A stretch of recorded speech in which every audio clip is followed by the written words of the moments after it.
So let us begin the session for the day, that is sequence and series. मतलब इस topic का नाम sequence भी हो सकता है, सीरीज भी हो सकता है और प्रोग्रेशंस भी हो सकता है, क्योंकि तीनों ही चीजों का एक ही मतलब होता है। आपने सीक्वेंस एंड सीरीज या प्रोग्रेशंस बहुत सारे ऑलरेडी देख रखे हैं, क्योंकि कभी ना कभी स्कूल टाइम में या पहले जो प्रिपरेशन की होगी किसी और एंट्रेंस एग्जाम की उसमें किया होगा, तो थोड़ा बहुत बेसिक आइडिया तो है। उसी से रिलेटेड और क्वेश्चंस हम आज सीखेंगे और किस तरह से अप्रोच करना है, फास्ट कैसे करना है, वो अपने को यहाँ पर सीखना है। ठीक है, तो फंडामेंटली 3 तरह के प्रोग्रेशंस होते हैं, बाकी प्रोग्रेशन तो बहुत सारे होते हैं, है ना। कम से कम आप बनाना चाहोगे तो 100 से ज्यादा तरीके के प्रोग्रेशंस या सीरीज आपकी बन जाएंगी। पर फिलहाल हम जो पढ़ने वाले हैं क्यूए के अंदर, वो अपने को अरिथमेटिक प्रोग्रेशन, ज्योमेट्रिक प्रोग्रेशन और हार्मोनिक प्रोग्रेशन पढ़ना है। ठीक है, इसके अलावा कुछ और टिपिकल टाइप्स के सीरीज होती हैं, प्रोग्रेशंस होते हैं, उनको आप लॉजिकल रीजनिंग वाले सेगमेंट में पढ़ेंगे। मतलब आप जो सब्जेक्ट्स पढ़ रहे हैं, आप क्यूए भी पढ़ रहे हैं, डीआईएलआर भी पढ़ रहे हैं, तो डीआईएलआर में भी एक सीरीज का टॉपिक है और क्यूए में आज ये सीरीज का टॉपिक है। तो दोनों जगह पे कुछ सीरीज अलग अलग पढ़ेंगे। क्यूए में हम ये तीनों सीरीज अरिथमेटिक, ज्योमेट्रिक और हार्मोनिक सीरीज पढ़ेंगे। ठीक है, बाकी आपके सब्जेक्ट वर्बल एबिलिटी भी है और इंटरव्यू प्रिपरेशन चली रही है, तो दैट इज सेपरेट। चलिए, तो इनके बारे में आपको पता होगा कि अरिथमेटिक प्रोग्रेशन क्या होता है। कोई भी मुझे एक जन, है ना, श्रीचंद्र, जरा आप ही बताइए कि अरिथमेटिक प्रोग्रेशन किसको बोलते हैं। अनम्यूट करके बोलिए Shrichandra. Yes sir, arithmetic progression sir जिसमें इक्वल इंटरवल के साथ सीरीज होती है सर। इक्वल इंटरवल के साथ सीरीज होती है, यानी कि हर 2 कॉन्जिक्यूटिव टर्म्स के बीच का डिफरेंस सेम होता है। हर 2 कॉन्जिक्यूटिव टर्म्स के बीच का डिफरेंस सेम होता है। जैसे कि हम एक बना सकते हैं, फॉर एग्जांपल 4, 7, 10, 13, 16। ये क्या है? ये एक अरिथमेटिक प्रोग्रेशन है, क्योंकि हर 2 कॉन्जिक्यूटिव टर्म्स के बीच का डिफरेंस 3 ही है। मतलब next term minus previous term is always 3। और देखें अगर एक एग्जांपल के तौर पे 52, 47, 42, 37 और ये सीरीज चल रही है, तो ये भी एक एपी है, क्योंकि कॉमन डिफरेंस जो है वो -5 है। हर अगली टर्म और पिछली टर्म, मतलब नेक्स्ट टर्म में से प्रीवियस टर्म माइनस करें तो डिफरेंस -5 आएगा। यानी कि ऐसा बोल सकते हैं कि हर टर्म में हम अगर -5 ऐड करते हैं तो अगली टर्म मिल जाती है। To get the next term we have to add -5 to the previous term. और पिछले क्वेश्चन में to get the next term we have to add 3 to the previous term, और 3 3 3 ऐड करते चले जा रहे हैं, दूसरे वाले में -5 ऐड करते चले जा रहे हैं। तो ये अरिथमेटिक प्रोग्रेशन है। अच्छा, जीपी कैसी होती है? चलो, ये कौन बताएगा? नाज बताएगी। ज्योमेट्रिक प्रोग्रेशन का एक एग्जांपल या कोई एक्सप्लेनेशन, क्या होता है ज्योमेट्रिक प्रोग्रेशन जीपी? सर समझा नहीं पाऊंगी मैं। समझा नहीं पाओगे? क्यों भाई, कोशिश करो, ट्राई करो, कोई बात नहीं, गलतियां चल सकती हैं। बोलो नाज, क्विकली गो अहेड। सर नहीं समझा पाऊंगी मैं। अरे ट्राई तो करो, देखूं तो मैं समझा पा रही हूँ कि नहीं समझा पा रही हूँ, मेरे को भी तो पता चले। देखना पड़ेगा सर एक बार। अच्छा, याद ही नहीं है क्या ज्योमेट्रिक प्रोग्रेशन कौन सा होता है?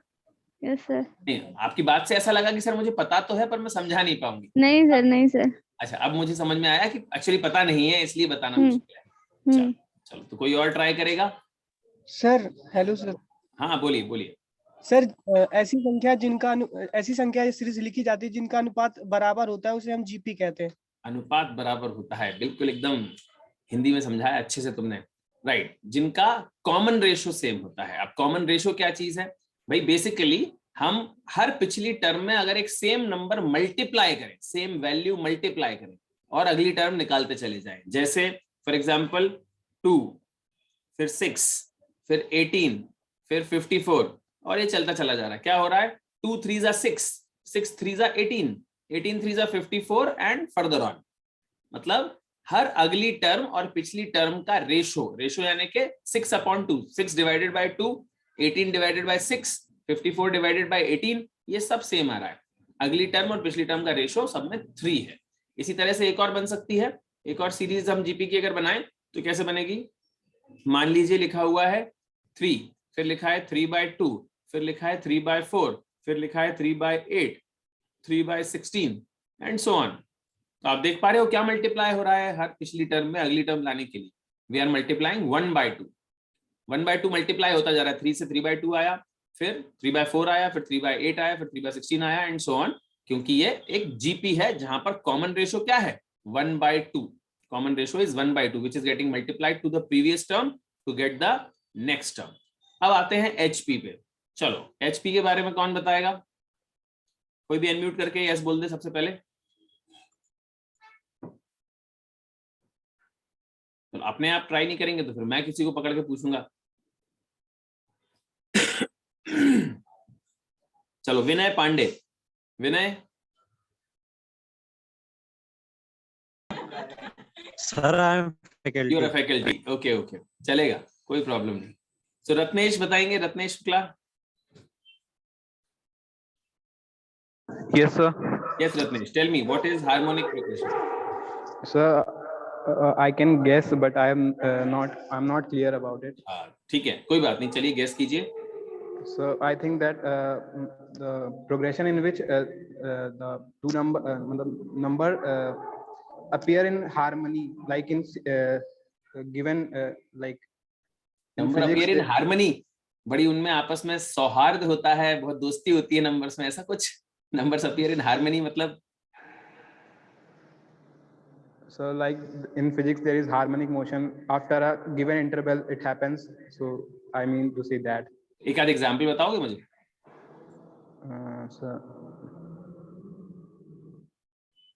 चलो किसी ने भी हाथ उठाया था. आशुतोष आपने हाथ उठाया, बोलिए.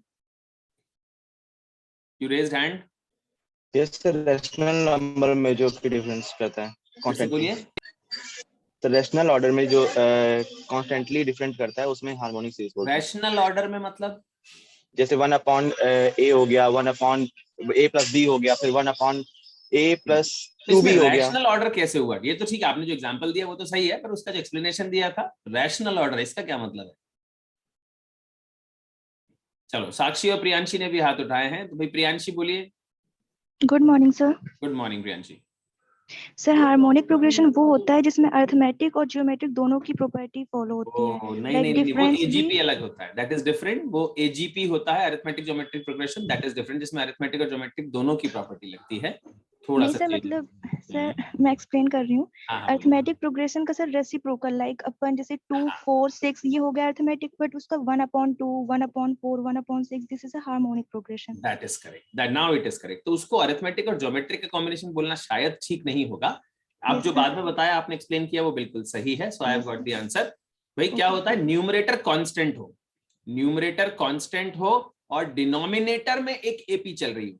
भाई एपी क्या है? जहां पे नंबर्स ही अरिथमेटिक प्रोग्रेशन में है, यानी कि कॉमन डिफरेंस वाले हैं. जहां पर डिनोमिनेटर में एक कॉमन डिफरेंस मेंटेन हो रहा हो, वो हार्मोनिक प्रोग्रेशन होता है. एग्जांपल के लिए मान लो 2/5 2/8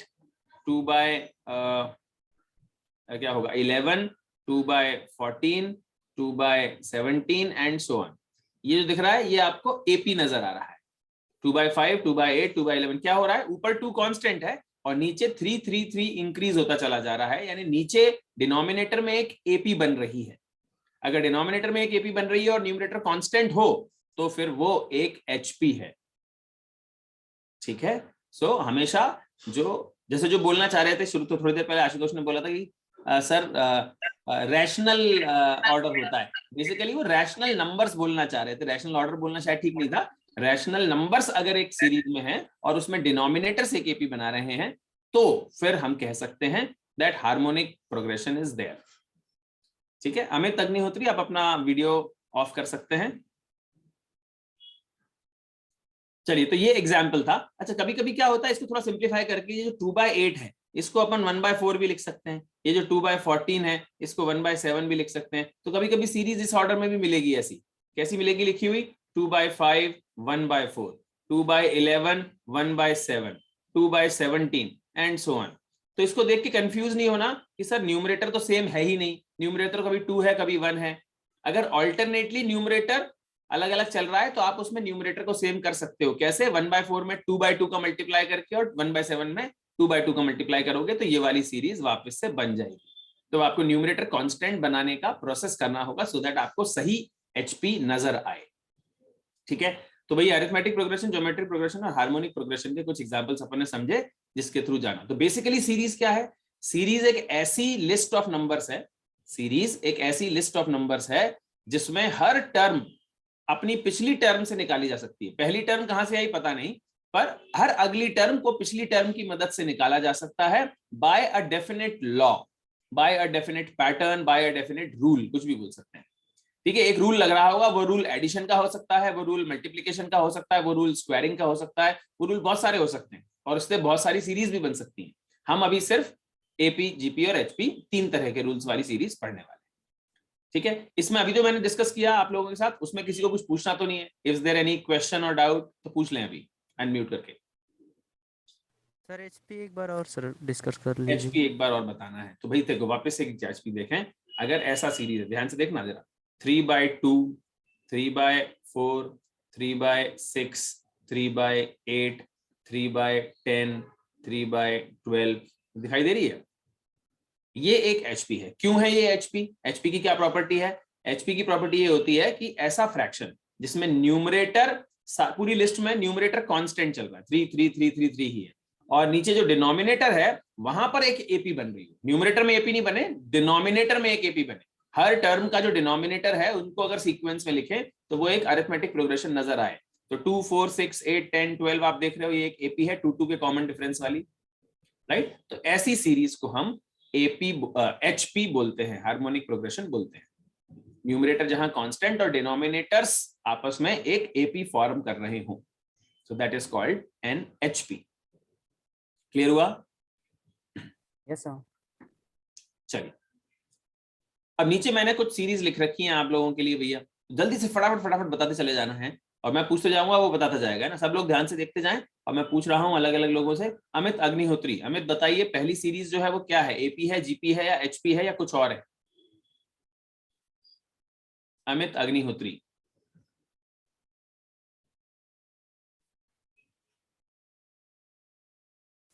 नहीं बताया। साक्षी? एपी है सर, एपी। अच्छा एपी है सर, एपी। चलो भैया, तो ये एपी है। Yes sir. Very good.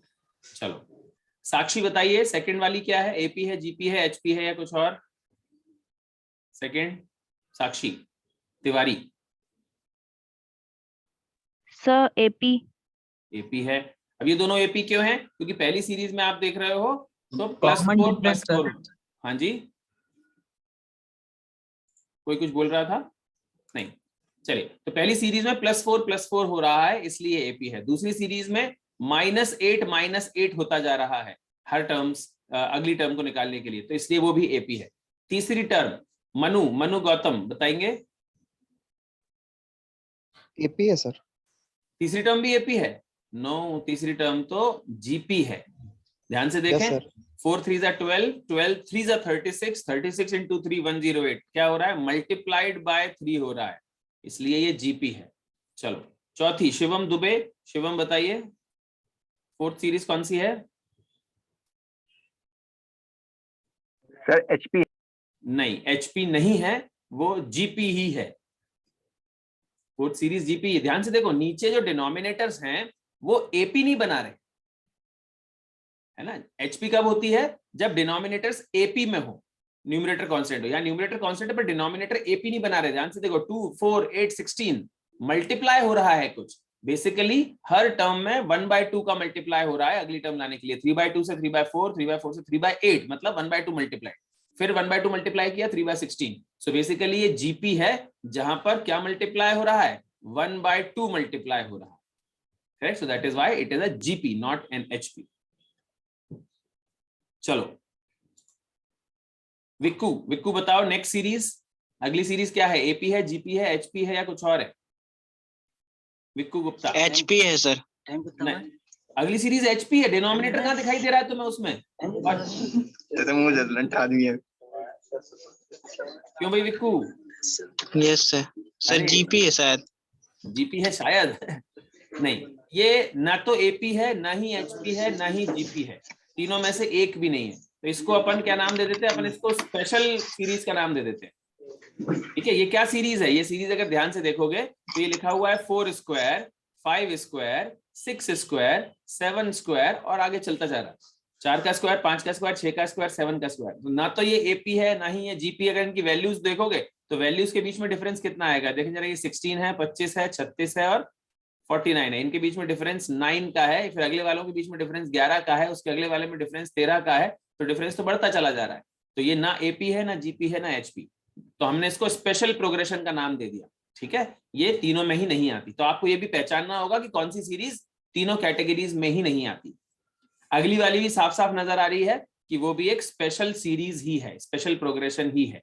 Correct है, स्पेशल बोल दो, लॉजिकल बोल दो, मतलब ये वाले जो प्रोग्रेशंस होंगे ना, ये दोनों, ये आप कहाँ पढ़ोगे? क्यूए में नहीं, एलआर में पढ़ोगे। मैंने सिर्फ एग्जांपल लिया है कि ये लॉजिकल रीजनिंग वाले सब्जेक्ट में आपको पढ़ना है, जो आपको एलआर वाले फैकल्टी जो है गौरव सर, ऑब्वियसली वो इस टॉपिक को कवर करेंगे और वो पढ़ाएंगे आपको। ठीक है, यहाँ पर जो सीरीज चल रही है ध्यान से देखोगे, पता है ढूंढनी पड़ती है, इमेजिन करना पड़ता है, सोचना पड़ता है कि इसमें क्या हो रहा है, कुछ मल्टीप्लाई हो रहा है, कुछ डिवाइड हो रहा है, माइनस हो रहा है, क्या हो रहा है। तो आप ध्यान से देखोगे तो ये सीरीज पता है क्या है? कोई बताएगा मुझे? Anybody who would like to try कि ये सीरीज कैसे बन रही है?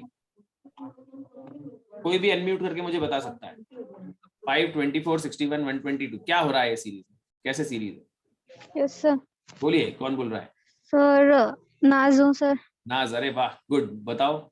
सर यहाँ पे 2 का स्क्वायर है ना, उसका स्क्वायर फिर +1 किया है। फिर अगले वाले में? फिर 5 का स्क्वायर -1 किया है। अच्छा, फिर अगले वाले में? सर तो ये तो नहीं है लॉजिक। 7 का स्क्वायर कोशिश अच्छी की, बट देन फिलहाल सही नहीं था। Yes sir. और कोई ट्राई करना चाहेगा भाई, क्या हो रहा है? पहले बार 5 देखने में ऐसा ही लगता है 2 स्क्वायर +1 है, पर आगे तो पैटर्न बनता ही नहीं है।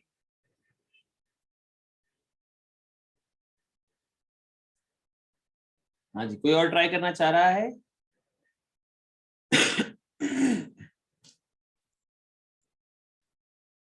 चलो देखिए जरा सब लोग, ये जो सीरीज है ये है 2 का क्यूब -3, 2 का क्यूब यानी कि 8 -3, फिर अगला है 3 का क्यूब -3 यानी कि 27 -3, फिर उसका अगला 4 का क्यूब -3 64 -3, फिर अगला 5 का क्यूब -3 125 -3 एंड सो ऑन। समझ आया? तो 2 का क्यूब -3, 3 का क्यूब -3, 4 का क्यूब -3, 5 का cube -3, that is the series that is going on. So it is neither an AP nor a GP nor an HP. ठीक है, ये भी स्पेशल सीरीज ही है। अगर अगला टर्म निकालोगे तो क्या निकलेगा? इट विल बी 6 का क्यूब -3 यानी कि 216 -3 that is 213। That will come out as the next term and it will continue further. ठीक है, आखिरी 2 सीरीज। चलो सेकंड लास्ट वाली सीरीज जो है वो तो साफ साफ नजर आ रही है कि एचपी ही है, क्योंकि न्यूमरेटर कांस्टेंट है और नीचे डिनोमिनेटर बिल्कुल एपी में चल रहा है। 11, 14, 17, 20 3 इंक्रीज होता चला जा रहा है, यानी कि वो एक एचपी है। अब लास्ट वाली कोई बताएगा क्या है भाई? एचपी ही है। आर्यन ने बता दिया जल्दी से।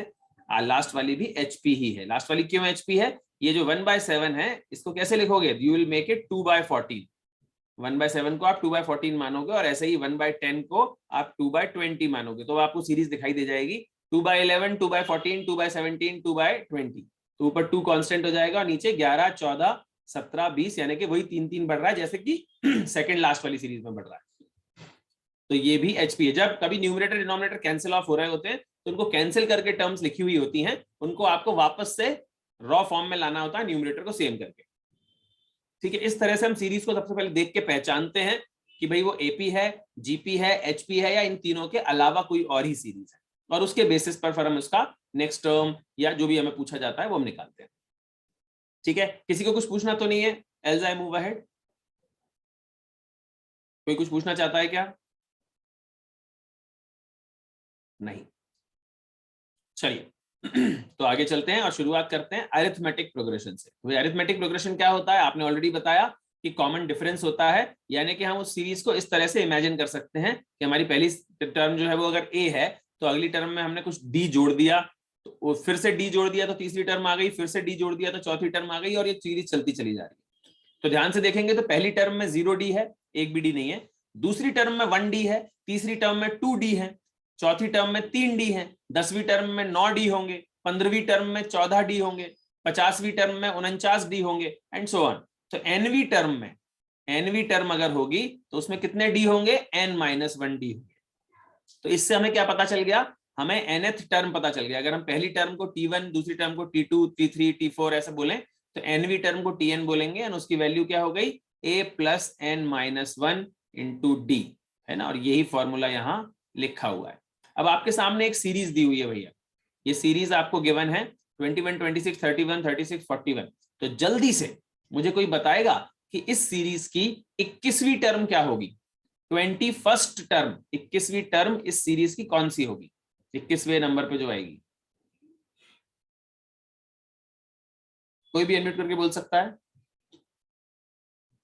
121 सर। हाँ जी, 120 121 आएगी। किसी ने 130 बोला, किसी ने 120 बोला, पता नहीं, कुछ अलग अलग आंसर्स आए। 121। तो अगर आप फॉर्मूले से करोगे तो ऑब्वियसली हो ही जाना है। हमारा ए यानी कि पहली टर्म क्या है? सीरीज की 21 है, और 21st टर्म हमको T21 निकालने को बोला है। तो यानी कि यहाँ पे हमें 20 इंटू डी, यानी कि डी कितना है यहाँ पर 5, वो करना है। So what would be the answer? It is 21 plus 100 यानी कि 121। अब ये जो हमने फॉर्मूले में वैल्यू रखकर, ए की वैल्यू, एन की वैल्यू और डी की वैल्यू रख के किया, ये काम हम क्या मेंटली नहीं कर सकते थे? इंपॉर्टेंट यही है, हमें स्पीड अगर बढ़ानी है तो हमें सोचना है कि हमें ये काम मेंटली करना है। मेंटली करने का मतलब क्या भाई? हम जानते हैं nth टर्म क्या है? ए यानी कि पहली टर्म प्लस एन से एक कम डी, जो भी नंबर की टर्म निकालनी है, जिस भी पोजीशन की टर्म निकालनी है, उससे एक कम टाइम्स डी हमको पहली टर्म यानी ए में जोड़ना है। यही लिखा हुआ है, ए प्लस एन माइनस 1 डी का यही मतलब है, अगर हिंदी में समझे तो, है ना। एन से एक कम बार डी हमको पहली टर्म यानी कि ए में जोड़ना है, that gives us nth term. तो अगर मुझे बोला जाए कि भैया 15वीं टर्म निकालो, 15वीं टर्म, तो क्या करना है? मुझे ए में 14 डी जोड़ना है। ए क्या है? 21, और 14 डी, 14 इंटू 5, यहाँ पे डी 5 है, तो 14 इंटू 5 70, 70 और 21 91। तो अगर मैं बोलूं 15वीं टर्म क्या होगी, तो भैया 91 होगी। अगर मैं पूछूं 101वीं टर्म क्या होगी, 101st टर्म, टी 101, तो यानी कि 100 डी जोड़ना है हमको, 101 से एक कम, यानी 100 डी हमको ए में जोड़ना है। 100 डी कितना होगा? 100 इंटू 5 500, 500 प्लस 21 यानी 521 इज माय आंसर। तो हम ये काम मेंटली भी कर सकते हैं, हमको हर बार फॉर्मूले में वैल्यू रखने की जरूरत नहीं पड़नी चाहिए। वैसे वैल्यू रख के भी निकाल सकते हो, आंसर तो निकल ही जाएगा, बट मोर इंपॉर्टेंटली हमको मेंटली करने की आदत क्रिएट करनी है, डेवलप करनी है। करेक्ट है? तो जल्दी से फटाफट से कौन बोलेगा इस सीरीज का 50वां टर्म क्या है? T50। जल्दी से 50वां टर्म। 271। अरे गलती कर दी, 50 डी नहीं करना है, 49 डी करना है ना। 50वीं टर्म निकालने के लिए n-1 डी होगा ना, 49 डी चाहिए। 266 है ना, गलती नहीं कर जाना। आपको n टाइम्स डी नहीं करना है, n-1 टाइम्स डी करना है। अगर 50वीं टर्म है तो 49 डी करना है, ठीक है। So that is how the answer is T50 will be 266। That is your answer. समझ गए? चलिए, अब इसी में दूसरी चीज क्या होती है? सम ऑफ n टर्म्स, मतलब सम ऑफ फर्स्ट n टर्म्स। अगर मुझे 21वीं टर्म पूछी थी, मैं ये भी पूछ सकता हूं कि 21 टर्म्स का सम कितना होगा, यानी पहली दूसरी से लेके 21वीं टर्म्स सारी को जोड़ दें तो व्हाट इज द सम। तो सम के ये दो फॉर्मूले हमारे पास, दोनों में से कोई भी एक यूज किया जा सकता है। एक तो ये फॉर्मूला है n/2 into 2a plus n-1 D, या फिर n/2 into a plus tn, nth term. अगर हमें nवीं टर्म पता है, अगर मुझे मान लो 50 टर्म्स का सम पूछा जा रहा है, मेरे को पहली टर्म गिवन है और 50वीं टर्म गिवन है, पहली और 50वीं दोनों गिवन है, तो मैं नीचे वाला फॉर्मूला यूज करूंगा, क्योंकि मुझे ए भी पता है और tn भी पता है और नंबर ऑफ टर्म्स मालूम है, ठीक है। पर अगर मुझे आखिरी टर्म नहीं पता, मुझे 50 टर्म्स का सम पूछा है और 50वीं टर्म तो पता ही नहीं है, जैसे यहाँ सीरीज जो दिख रही है इसमें मेरे को तो शुरू की 5 टर्म्स दिख रही है, 50वीं टर्म तो मालूम ही नहीं क्या है, तो फिर हम पहला वाला जो ये ऊपर फॉर्मूला लिखा हुआ है सेकंड लास्ट लेवल पे, वो हम लगाएंगे।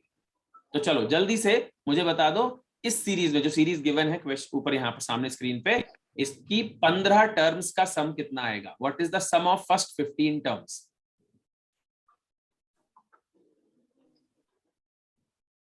जल्दी से निकालेंगे फटाफट। 15 टर्म्स का सम इस सीरीज के लिए।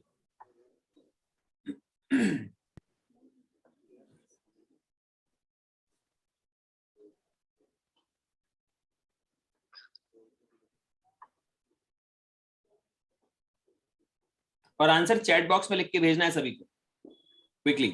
Everybody has to write the answer in the chat box.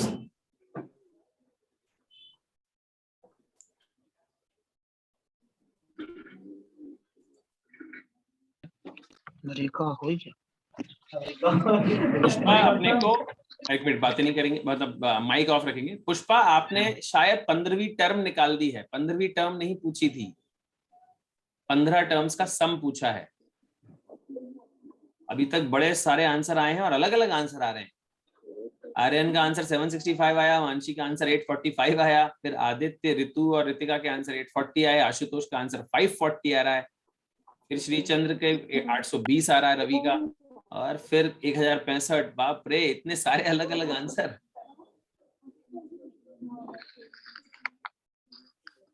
Okay, चलिए, ज्यादातर लोगों का आंसर 840 आ रहा है, मतलब 840 सही आंसर होना चाहिए। फिलहाल 15 टर्म का सम कैसे निकालना है भैया? S15 निकालना है। S से हम सम को रिप्रेजेंट करते हैं, T से हम पर्टिकुलर टर्म को रिप्रेजेंट करते हैं। S15 is equal to 15/2 into 2A यानी कि 2 इंटू 21 प्लस n-1 यानी कि 15 - 1 दैट इज 14D यानी कि 5। ठीक है, ये हमको सॉल्व करना है। तो 15/2 इंटू 42 प्लस 70, ये सॉल्व करेंगे आगे। 15/2 और 42 और ये हो गया पूरा 112। 112 को कैंसिल किया तो आया 56, और 56 इंटू 15 कितना होता है भैया? 840 840 होता है। चलिए, सो आंसर इज 840। इस तरह से हम सम ऑफ n टर्म्स निकालते हैं। ये कौन सी टर्म्स का सम है? Sum of first n terms, शुरुआत से, पहली से लेके 15 तक। अगर S20 निकालोगे तो पहली से 20 तक। अगर कभी कभी ऐसा पूछ लिया जाए कि बताओ 16वें से 30वें टर्म का सम कितना होगा, अगर पूछ लिया जाए क्या 16 to 30 टर्म, 1 से 15 का नहीं, 16वीं टर्म से 30वीं टर्म का सम निकालना है, तो क्या करना पड़ेगा आपको? आप निकालोगे पहले S30, तो S30 निकालोगे तो फर्स्ट 30 टर्म्स का सम निकल जाएगा, और उसमें से माइनस करोगे S15। ठीक है, 30 टर्म्स का सम निकालोगे और उसमें से पहली 15 का सम माइनस करोगे, तो 16वीं से 30वीं तक का 16 to 30 वाली सीरीज का सम पता चल जाएगा। That is how you would solve. Directly हम 16 से 30 का सम या 100 से 200 का सम नहीं निकाल सकते, हमें पूरे 200 का निकाल के उसमें से 100 का माइनस करेंगे तो 101 से लेके 200वीं टर्म तक का सम हमें मिलेगा। That is how we have to move. चलिए, किसी को कुछ पूछना है इसमें? Any doubt? नहीं सर, ज्यादा डिजिट का निकालेंगे फिर माइनस कर देंगे कम वाले को उसमें से। हाँ, ऑब्वियसली ना। देखो ना, सोचो जरा, अगर मैं सीरीज ऐसी बनाऊं, जरा है ना, यहाँ पे लिख रहा हूँ, ये पहली, दूसरी, तीसरी, चौथी, 5वीं, 6वीं, 7वीं, 8वीं, 9वीं, 10वीं, ये 10 टर्म्स हैं। अब मुझे आखिरी की 5 का, चलो आखिरी की 4 का सम पूछा है। इस 10 टर्म्स की सीरीज में लास्ट 4 वाली जो टर्म्स हैं उनका सम बताओ। तो लास्ट 4 का सम निकालने का तो फॉर्मूला है ही नहीं हमारे पास, तो हम क्या करेंगे? पूरे 10 का सम निकालेंगे और पहली 6 का सम निकालेंगे, और 10 के सम में से शुरू की 6 का सम माइनस कर देंगे, क्योंकि जो सीरीज का सम निकलता है वो शुरू से निकलता है, first term to any term. तो पहली 10 का निकालो, उसमें से पहली 6 का माइनस करो, तो आखिरी 4 का आपको सम मिल जाएगा। ऐसे ही करना होगा। ठीक है, okay sir. Anybody, any other question? No more question. चलिए, तो आपके लिए है सामने। दीजिए सर, फिर से बोलिए। एक बार और समझा दीजिए। कौन सी बात? ये वाली कि बाद वाली, की टर्म्स का सम कैसे निकालना है? मैंने सर, अभी यस सर। बोला, देखो फिर से समझ लो वापस से। मैंने ये लिखा था, ये 10 टर्म्स है, मान लो ये अलग अलग कोई भी इनकी वैल्यूज होंगी, ये 10 टर्म्स की एक सीरीज है पूरी। ठीक है, और इसमें से आखिरी 4 टर्म्स यानी कि 7, 8, 9, 10 नंबर की टर्म्स का सम पूछा है। तो वो निकालने का मेरे पास डायरेक्ट फॉर्मूला नहीं है, तो मैं कैसे करूंगा? मैं पूरी 10 टर्म्स का सम निकालूंगा और उसमें से पहली 6 टर्म्स का सम निकाल के माइनस कर दूंगा। तो S10 अलग निकालूंगा, S6 अलग निकालूंगा, और S10 में से S6 शुरू की 6 टर्म्स का सम अगर माइनस करेंगे तो आखिरी 4 टर्म्स का सम मुझे मिल जाएगा। ठीक है, यस सर। अच्छा, अभिषेक ने पूछा है सर अगर मिड की नंबर्स का सम निकालना हो। देखो सोचो जरा, अभिषेक जो आप क्वेश्चन पूछ रहे हो, आपके तो क्वेश्चन में ही आपकी बात का आंसर छुपा हुआ है ना? कैसे? ध्यान से देखना, ये 15 टर्म्स है, 1, 2, 3, 4, 5, 6, 7, 8, 9, 10, 11, 12, 13, 14, 15। ठीक है, ये पूरी 15 टर्म्स दी हुई है, कुछ भी अलग अलग इनकी वैल्यूज हैं। अब आपको पूछा है 6वीं से लेके 9वीं तक का सम बताओ। 1, 2, 3, 4, 5, 6, 6, 7, 8, 9, इन चारों का सम पूछा है। यही पूछना चाह रहे हो अभिषेक आप? Yes sir. राइट। तो आपको पूरी कितनी भी सीरीज दी उससे क्या फर्क पड़ना है, आपको तो पहली 9 के सम में से जो पहली 9 का सम होगा वो निकालो S9 और उसमें से पहली 5 का सम S5 माइनस कर दो। आपको 15 तक जाने की जरूरत है क्या, सीरीज कहीं तक भी दी हो, सीरीज तो इनफाइनाइट टर्म तक दे रखी हो सकती है, कोई फर्क नहीं पड़ता। हमें तो बीच की 6, 7, 8, 9 पूछी हैं, उनका सम पूछा है, तो आप 9 के सम में से शुरू की 5 का सम हटाओगे तो आपको 6 से 9 तक का सम मिल जाएगा। अंडरस्टूड? आ गया, चलो ओके गो अहेड। तो अगले मैं आपको दे रहा हूं आप सामने अगले 4 क्वेश्चंस, इन चारों क्वेश्चन का आंसर आपको निकालना है और फटाफट से चारों के आंसर्स एक साथ चैट बॉक्स में लिख के भेजने हैं। और चारों आंसर्स कैसे लिखोगे, कॉमा कॉमा से सेपरेट करते हुए लिखोगे और एक ही बार में चारों आंसर्स भेजने हैं, अलग अलग नहीं भेजना है, ठीक है? सिंगल गो में ऑल 4 आंसर्स। क्विकली करें, आपके पास है 4 मिनट, 4 मिनट में सारे आंसर्स निकाल के चैट बॉक्स में भेजिए। देखिए तो आंसर्स आपकी स्क्रीन पर हैं, हर क्वेश्चन के नीचे लिखे हुए हैं। तो अब देखते हैं जल्दी से कैसे करने हैं ये वाले क्वेश्चंस। हमें क्वेश्चन में 6th टर्म और 10th term of the AP दिया हुआ है। क्वेश्चन 1 में 6वां टर्म यानी कि T6 दिया हुआ है। T6 कितना दिया है 36 और T10 कितना दिया हुआ है 60 और T6 क्या होता है A + 5D और T10 क्या होता है A + 9D। ठीक है, A + 5D और A + 9D की वैल्यूज हमको गिवन है।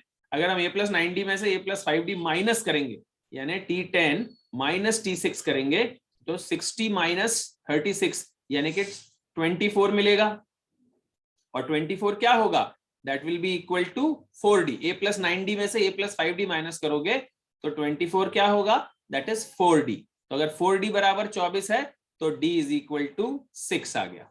अब D6 आ गया तो A निकाल लो भाई। A + 5D हमारे पास 36 है और D की वैल्यू 6 है यानी कि A + 5 × 6 = 36। इसको सॉल्व करेंगे तो A = 6 आ गया। A = 6 आ गया, करेक्ट है। तो हमारी सीरीज क्या बन गई, हमारी सीरीज अब सामने आ गई। पहली टर्म है 6, दूसरी टर्म 12, तीसरी टर्म 18। एक सेकंड जरा स्क्रीन, हाँ, पहली टर्म 6, फिर 12, फिर 18, फिर 24, फिर 30, फिर 36, फिर 42। तो 6 का टेबल ही चल रहा है, ध्यान से देखोगे अगर तो, ठीक है। और ये रही आपकी 10 टर्म्स, ये आपकी सीरीज बन गई 6, 12, 18, 24, 30, 36, 42, 48, 54 और 60, करेक्ट। तो पहली टर्म आपके पास है 6, 10वीं टर्म भी आपके पास है 60। तो आप चाहो तो डायरेक्टली जो दूसरा वाला फॉर्मूला था सम निकालने का, उससे sum of first 10 terms of AP निकाल सकते हो। सम के दोनों फॉर्मूले हैं और दोनों में से कोई भी यहाँ पे यूज किया जा सकता है। फिलहाल हम n/2 × a + nth टर्म है ना, T10 मतलब Tn, ये वाला फॉर्मूला लगाते हैं। तो 10/2 × a यानी कि 6 और n यानी कि Tn यानी कि 60। So 10/2 × 6 + 60, that is 5 × 66, that is equal to 330. That is your answer for the question number 1. तो आपको 6 टर्म्स मतलब सॉरी 6th और 10th टर्म दी थी, उससे आपने पहली टर्म निकाली क्योंकि A निकालना जरूरी होगा। बिना A निकाले अपन क्वेश्चन सॉल्व करेंगे तो थोड़ा ट्रबल आएगा। तो सबसे पहले हमने A निकाला, पहले D निकाल के फिर A निकाला और फिर उसके बाद हमको पूरी सीरीज ही सामने आ गई हमारे। तो series sum of first 10 terms हम निकाल सकते हैं, ठीक है। अब ध्यान से देखें यहाँ 4th टर्म, अगला क्वेश्चन T4 जो है वो मुझे दिया हुआ है 7 और T7 जो है वो दिया हुआ है 4। T4 7 है और T7 4 है, मतलब चौथी टर्म 7 और 7वीं टर्म 4, मतलब सीरीज तो डिक्रीजिंग है, राइट। तो इनके बीच में 2 टर्म्स और आएंगी, 5वीं और 6वीं। चौथी टर्म और 7वीं टर्म के बीच में 5वीं 6वीं और आनी है। तो यहाँ पर 5वीं और 6वीं क्या होनी चाहिए, वैसे तो दिखाई दे जाएगा 7 के बाद 6, 6 के बाद 5 और 5 के बाद 4। तो सीरीज तो ऐसी बन रही है, करेक्ट है। और हमको पूछा क्या है 8, 9, 10, 11वीं टर्म पूछिए, ठीक है। तो 7, 6, 5, 4 चल रही है, उसके बाद आएगी 3, फिर 2, फिर 1 और फिर 0। सो T11 वुड बी 0। वैसे अगर आप प्रॉपर कैलकुलेशन करोगे, इक्वेशन बना के करोगे तो भी कर सकते हो। T7 4 है, T4 7 है, A + 3D, T4 यानी A + 3D, T7 यानी A + 6D।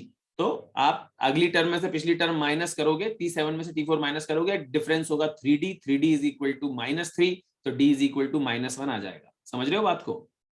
T7 क्या होता है भाई? A प्लस 6D और T4 क्या होता है? A plus 3D। अगर मैं ऊपर वाली इक्वेशन में से नीचे वाली माइनस करूं तो मुझे डिफरेंस मिलेगा। क्या डिफरेंस मिलेगा? -3 है ना। T7 जो है वो 4 है और T4 जो है 7 है, तो -3 डिफरेंस हुआ और यहाँ पर डिफरेंस क्या मिलेगा? 3D। तो 3D इज इक्वल टू -3, तो D इज इक्वल टू -1 आ जाएगा। आपकी सीरीज बन गई, सीरीज बन गई -1 वाली। आपको 11वीं टर्म की वैल्यू बतानी है, दैट इज 0, निकाल लोगे। ठीक है। तीसरा क्वेश्चन बहुत सिंपल था, सीरीज सामने दिखाई दे रही है, कॉमन डिफरेंस 4 का है और कौन सी टर्म 54 होगी? तो 54 should be equal to a यानी कि 2 प्लस n-1 इंटू d यानी कि 4। सॉल्व करेंगे और n इज इक्वल टू 14 आ जाएगा, है ना। nth टर्म क्या होती है? a प्लस n-1d, तो बस a प्लस n-1d जो है दैट इज इक्वल टू 54। तो n का कौन सा है ये पता लगाना, n इक्वल टू 14 आ जाएगा। किसी को कोई डाउट है क्या पहले 3 क्वेश्चंस में अभी तक? सेकंड वाला फिर से बता हाँ दीजिए। जी, कौन सा? सेकंड वाला फिर से बताना है। चलिए एक बार फिर से देख लेते जल्दी से भाई। चौथी टर्म ध्यान से देखना जरा, 4th टर्म T4 क्या होती है? A plus 3D। और 7वीं टर्म क्या होती है? ऊपर लिखता हूं मैं इसको, है ना। 7th टर्म क्या होती है? A plus 6D। ये तो क्लियर है। और a प्लस 6D की वैल्यू दे रखी है मुझे 4 और a प्लस 3D की वैल्यू दे रखी है 7। ये भी ठीक है। T7 4 दिया है और T4 7 दिया है, करेक्ट है। हाँ बोलो या ना बोलो? Yes sir. हाँ जी, कौन बोल रहा है वैसे? नाम बोलो जरा। संतोष कुमार प्रजापति। हाँ जी, संतोष कुमार प्रजापति। संतोष, ठीक है। तो संतोष, अगर ये ऊपर वाली T7 वाली इक्वेशन में से T4 वाली इक्वेशन माइनस करो, है ना, ऊपर वाले में से नीचे वाली माइनस करूं, तो a प्लस 6D में से a प्लस 3D माइनस करूंगा तो क्या मिलेगा मुझे? 3D। और उधर 4 माइनस 7 करूंगा अगर मैं, तो क्या मिलेगा? -3। सो d इज इक्वल टू -1 आ गया, सही है। अब आपको चौथी टर्म गिवन है 7 और अब -1 करते होगे तो 5वीं टर्म क्या आएगी? 6, 6वीं टर्म क्या आएगी? 5, 7वीं टर्म क्या आएगी? 4, जो कि दी हुई है क्वेश्चन में। ये दोनों तो क्वेश्चन में दी ही हुई थी, ठीक है। ऐसे ही आगे चलो तो 8वीं टर्म क्या आएगी? 3, 9वीं टर्म क्या आएगी? 2, 10वीं टर्म क्या आएगी? 1 और 11वीं टर्म क्या आएगी? 0। ये आपसे पूछा है। यहाँ छोटी सी सीरीज है इसलिए दिखा सकते हैं, ऐसे देख के निकाल सकते हैं, वरना आप a निकालो और फिर बकायदा T11 के लिए a प्लस 10D का इस्तेमाल करो और a प्लस 10D को सॉल्व करके 0 आंसर आ जाएगा। पर उसके लिए पहले a निकालना पड़ेगा। मैं चाहता हूं कि समय बचाऊं, तो मैंने a निकाला ही नहीं, मुझे d मिल गया -1। तो मैंने सीरीज जहां से थी चौथे नंबर की टर्म से T4 से ही कंटिन्यू कर दी और T11 तक पहुंच गया दौड़ के, तो उससे T11 मिल गया। T4 7 है, T7 4 है, तो उससे मैं T11 तक दौड़ते दौड़ते -1 करते हुए T11 तक पहुंच गया, आंसर आ गया 0। क्लियर हुआ संतोष? Yes sir. ऑलराइट, चौथा क्वेश्चन देखेंगे। क्या बोला है, ध्यान से देखें। Find the 20th term from the end. काफी सारे लोगों ने क्या किया, जो सीरीज दी थी उसकी 20th टर्म निकाल दी। आपको 20वीं टर्म इस सीरीज की नहीं पूछी थी, पूछा था रिवर्स ऑर्डर में जो सीरीज बनेगी। रिवर्स ऑर्डर की सीरीज क्या बनेगी? 407, 403, 399, 395 एंड सो ऑन। ये सीरीज बनेगी और खत्म कहां पे होगी? 7 और उसके बाद 3 पे जाके ये सीरीज चलेगी। और रिवर्स में जो सीरीज चल रही है उसका 20वां टर्म आपसे पूछा गया। अब ये मैंने इसकी सेकंड टर्म कैसे निकाली भाई 3 में 4 जोड़ने पे 7 आ रहा था, फिर 7 में 4 जोड़ने पे 11, फिर 11 में 4 जोड़ने पे 15। तो रिवर्स ऑर्डर बनाएंगे तो ऑब्वियसली 4-4 कम करते हुए चलना पड़ेगा। 4-4 बढ़ते बढ़ते हम 407 तक पहुंचे हैं, तो उल्टा चलेंगे तो 4-4 कम करते हुए चलेंगे। तो इसलिए 407, 403, 399, 395 करके चल रही है सीरीज। और इस सीरीज की जो ये सीरीज अब मैंने रिवर्स करके लिखी है, इसका 20वां टर्म आपसे पूछा गया है। सो T20 क्या होता है भैया? T20 होता है a यानी कि 407 प्लस n-1 यानी कि 19 और d यानी कि -4। तो 19 चौक 76, ठीक है। 407 -76, so the answer is 331। ठीक है, बीच में कहीं पर 331 भी टर्म आएगी, जो कि रिवर्स ऑर्डर में 407 से अगर सीरीज शुरू करें तो वो 20वें नंबर की टर्म होगी। Is that clear to everyone? Yes sir. ठीक है, अभी किसी एक स्टूडेंट ने, मुझे नाम तो उसका नहीं दिखा क्योंकि वहां वेट्स 18 लिखा हुआ था, ठीक है, तो उन्होंने एक आइडिया दिया और वो बिल्कुल सही आइडिया है, वो भी एप्लीकेबल है।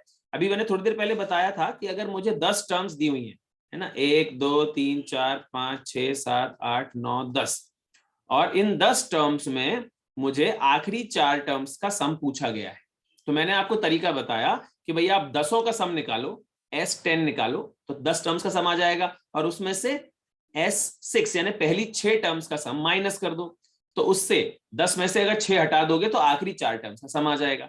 उसका दूसरा तरीका यह भी हो सकता है कि सीरीज को रिवर्स ऑर्डर में लिख दो, ठीक है ना, रिवर्स ऑर्डर में लिखोगे तो जो आखिरी टर्म है वो पहली टर्म बन जाएगी, और फिर पहली 4 टर्म्स का सम निकाल दो रिवर्स ऑर्डर में, है ना, रिवर्स ऑर्डर में सीरीज को लिखो और उसकी पहली 4 टर्म का सम निकालोगे तो जो ओरिजिनल सीरीज है उसके आखिरी 4 टर्म्स का सम निकल जाएगा।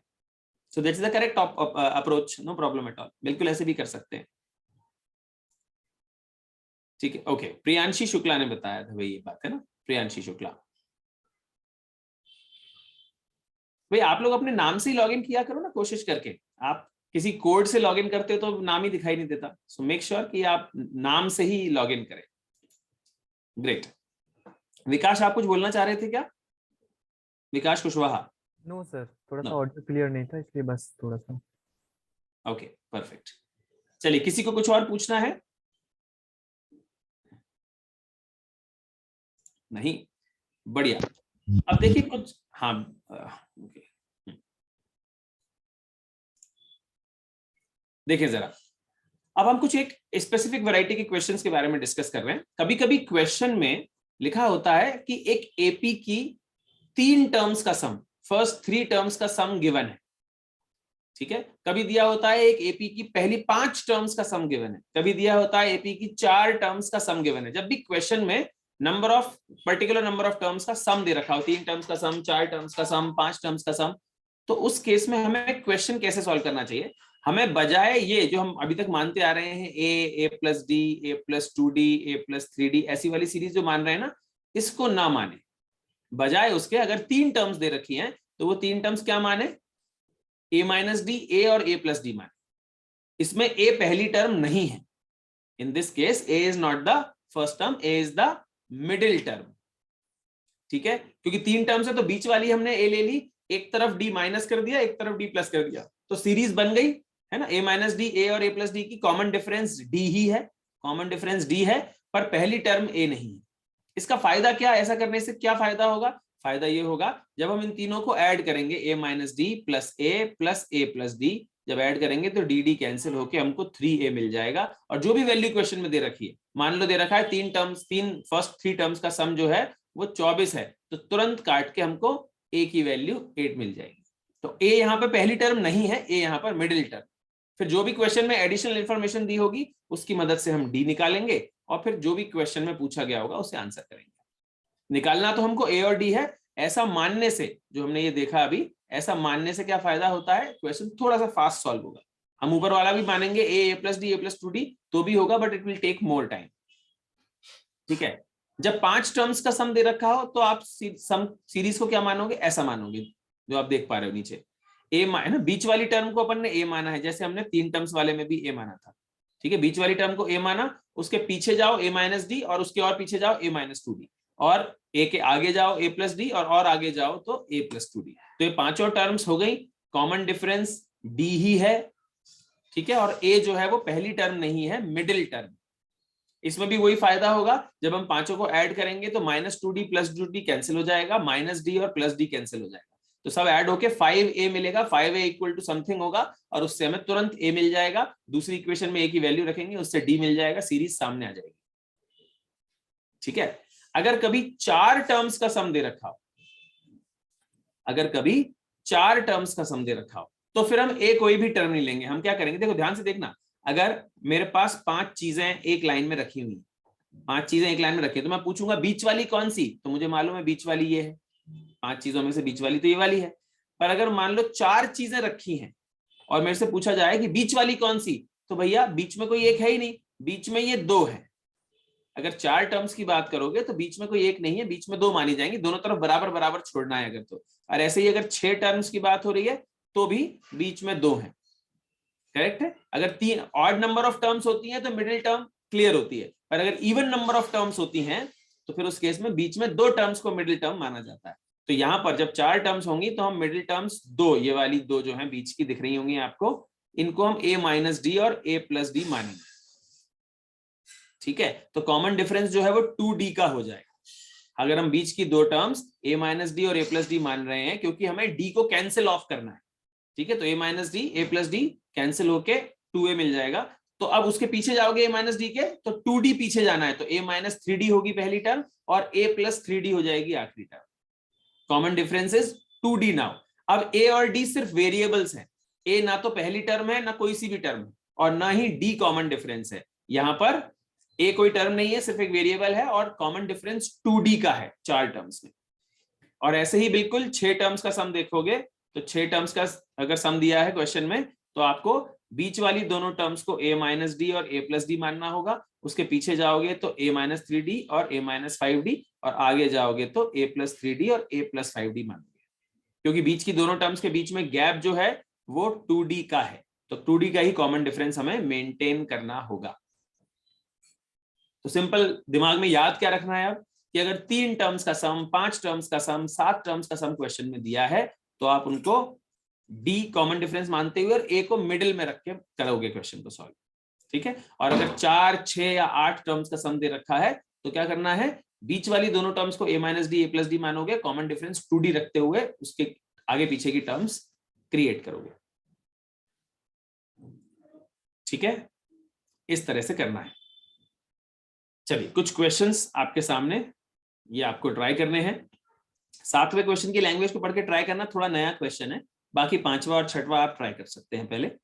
ठीक है, तो ये 5, 6, 7 3 क्वेश्चंस आपके सामने हैं, तीनों पहले सॉल्व करने हैं, 3 मिनट का समय है, और फिर आंसर्स चैट बॉक्स में लिखकर भेजने हैं। ऑलराइट, एक साथ।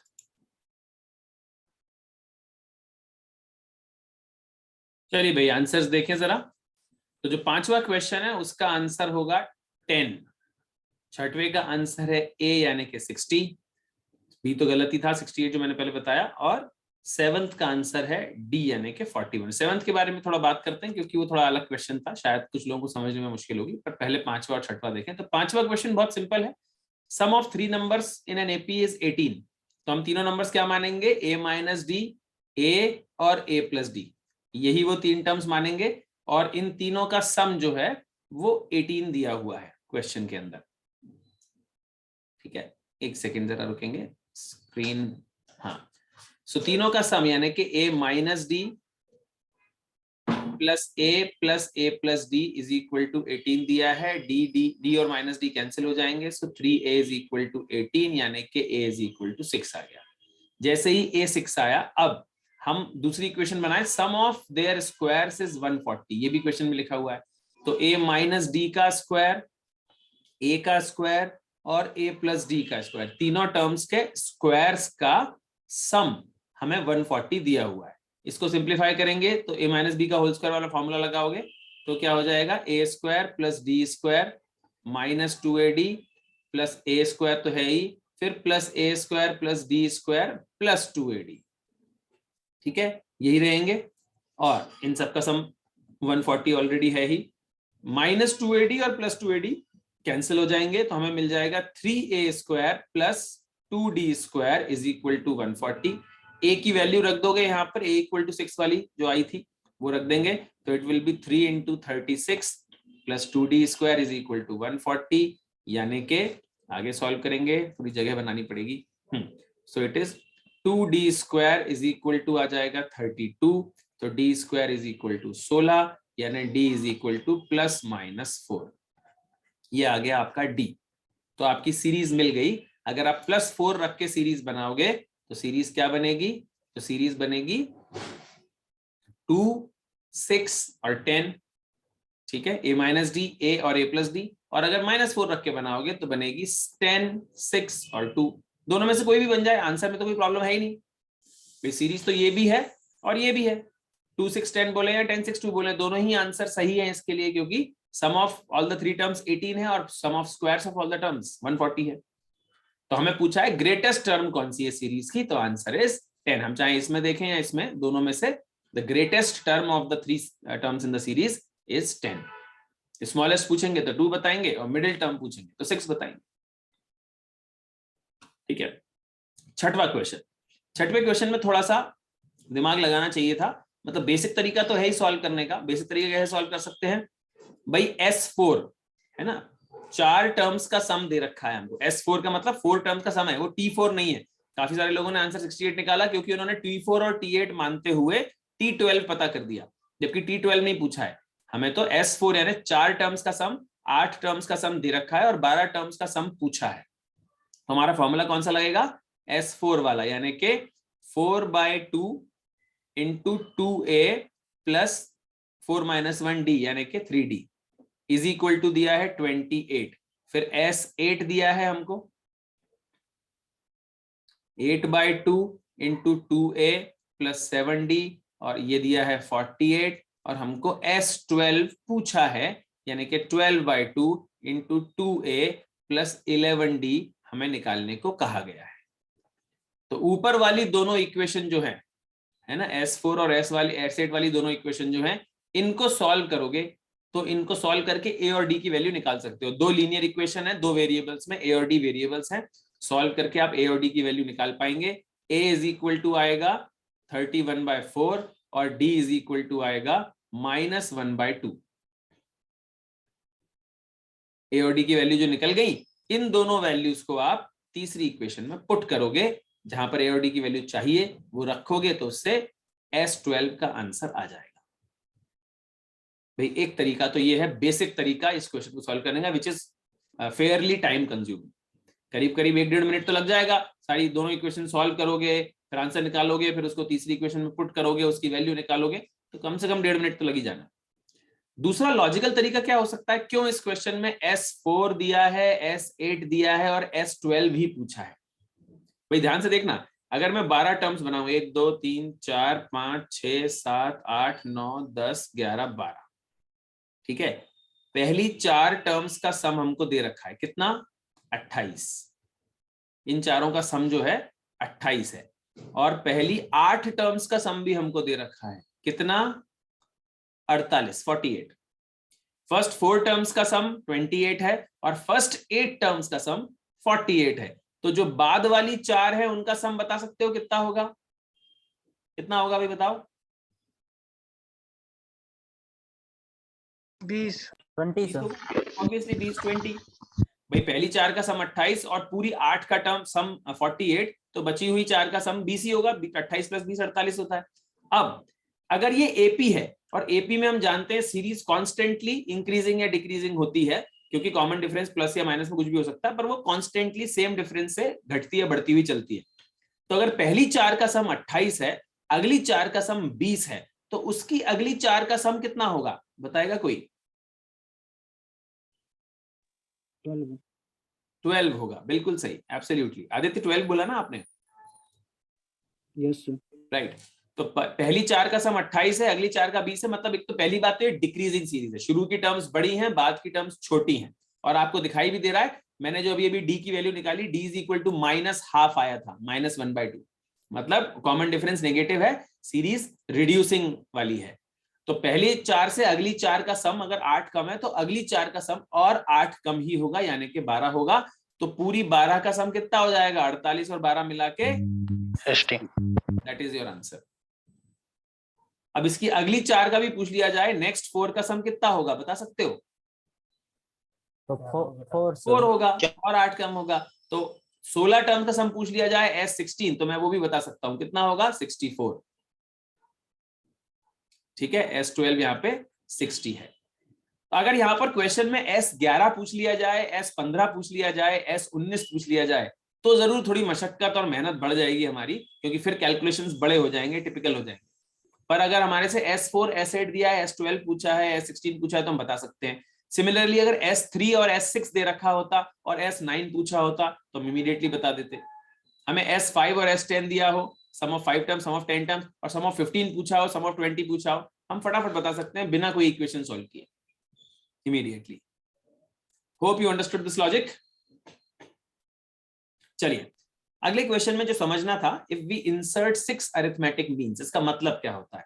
ये एक नंबर 11 है और एक नंबर 53 है, और इसके बीच में 6 अरिथमेटिक मीन्स हमने इंसर्ट किए हैं। इसका मतलब ये है कि इसके बीच में 6 वैल्यूज और रखी जा सकती हैं और ये पूरी एक एपी बन जाएगी।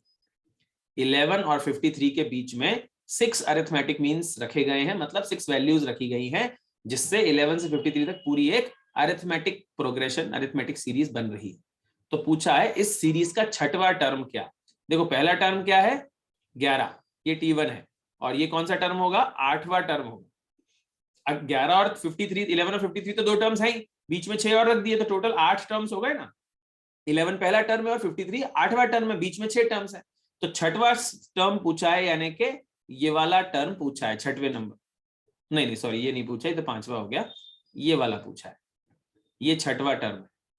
ठीक है, 6th टर्म आपसे पूछा है, 7वां और 8वां अपनी जगह पे रहेंगे।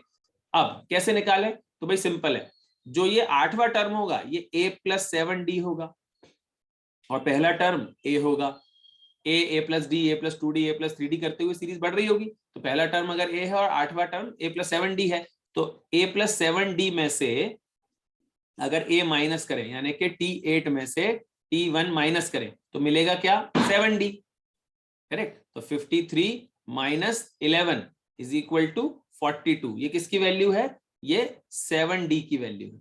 7d = 42, तो d बराबर कितना आ गया भैया, 6। ठीक है, अगर 7d = 42 तो d = 6। तो बस 6 बढ़ाते जाओ, 11 के बाद 17 आएगा, फिर 17 के बाद 23 आएगा, 23 के बाद 29 आएगा, 29 के बाद 35 आएगा, 35 के बाद 41 आएगा, 41 के बाद 47 आएगा, और 47 के बाद 53। 6 ऐड कर रहे हैं, सो 11, then 17, then 23, then 29, then 35, then 41, then 47, and then 53. This becomes a series. Complete series is there. So now what we have to identify, the 6th term of this sequence, छठवां टर्म कौन सा है भैया, ये रहा 41। 7वां टर्म 47 है और 8वां term खुद 53 है। कॉमन डिफरेंस 6 का है, हमने सीरीज पूरी बना ली, पहली टर्म पता थी, आखिरी टर्म पता थी, और बिल्कुल सेट हो गई। So this is how such questions are being done. Now, किसी को अभी जो हमने क्वेश्चंस डिस्कस किए उसमें किसी को कुछ पूछना है, कोई डाउट है?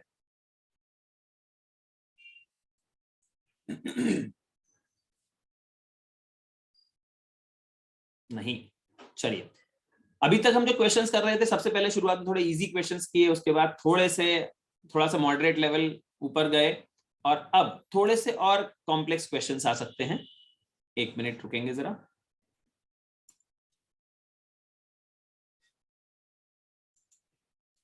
हाँ, एक से कोई कुछ पूछना चाह रहा है, यहाँ पर किसी ने पूछा था विट 63, 6 में फर्स्ट मेथड, क्या पूछना चाह रहे हो भाई? विट 63 यानी प्रियंका ही है ना शायद?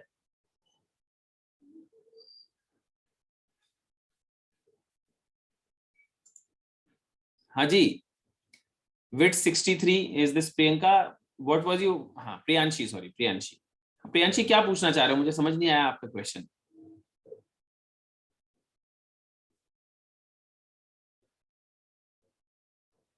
अनम्यूट करके बात कर सकते हो क्या?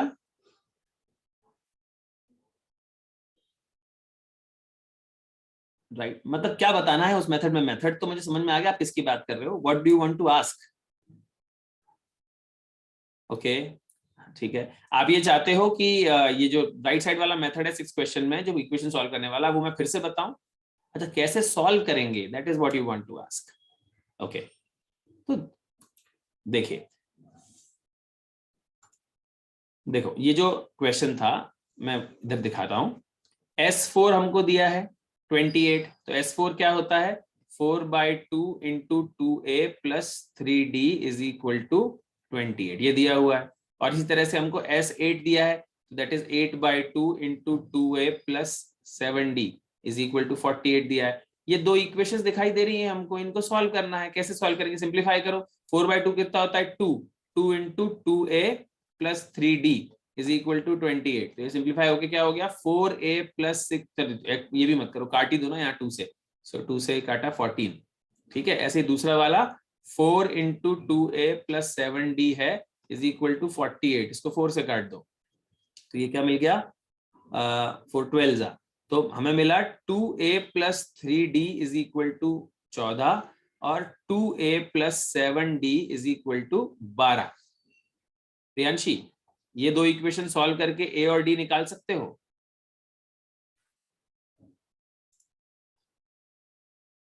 राइट, सो बस ये दोनों सॉल्व कर लोगे तो a और d आ जाएंगे, और फिर कहाँ रखोगे? S12 निकालना है हमको, तो S12 क्या होता है? 12/2 × 2a + 11d, राइट। इसकी वैल्यू निकालनी है, बस इसमें a और d रखोगे तो आंसर आ जाएगा पूरा S12 का।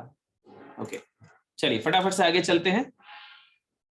हाँ, तो क्वेश्चंस थोड़े से अब लैंग्वेज बेस्ड। अभी क्या था, सीरीज हमें गिवन होती थी या टर्म्स हमको गिवन होती थी, वो डायरेक्ट क्वेश्चंस होते थे। अब थोड़े से इनडायरेक्ट क्वेश्चंस हम कर रहे हैं, थोड़ा सा लेवल अप करें। कैंपस में जिस तरह के क्वेश्चंस आते हैं, तो यहाँ पर सीरीज आपको खुद बनानी है। क्वेश्चन में एक कहानी दी हुई है और उससे सीरीज बनाएंगे, और फिर जो भी पूछा गया है उसका आंसर आपको बताना है। सो क्विकली क्वेश्चन नंबर 8 और 9 ये दोनों सॉल्व करेंगे और आंसर निकाल के दोनों के एक साथ चैट बॉक्स में भेजेंगे। आपके पास है 3 मिनट।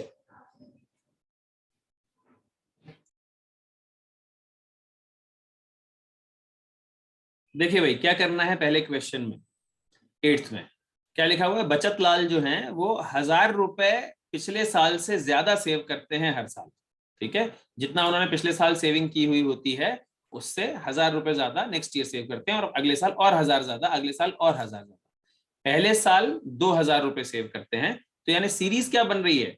सीरीज ऐसी है कि 2000 फर्स्ट ईयर में सेव करते हैं, फिर 3000 यानी कि 1000 रुपए ज्यादा अगले साल, फिर 4000 और 1000 ज्यादा, फिर 5000 एंड सो ऑन। और इस तरह से ये सेविंग उनकी चली जा रही है। पहले साल 2000, फिर अगले साल 3000, अगले साल 4000, अगले साल 5000, 6000, 7000 एंड सो ऑन।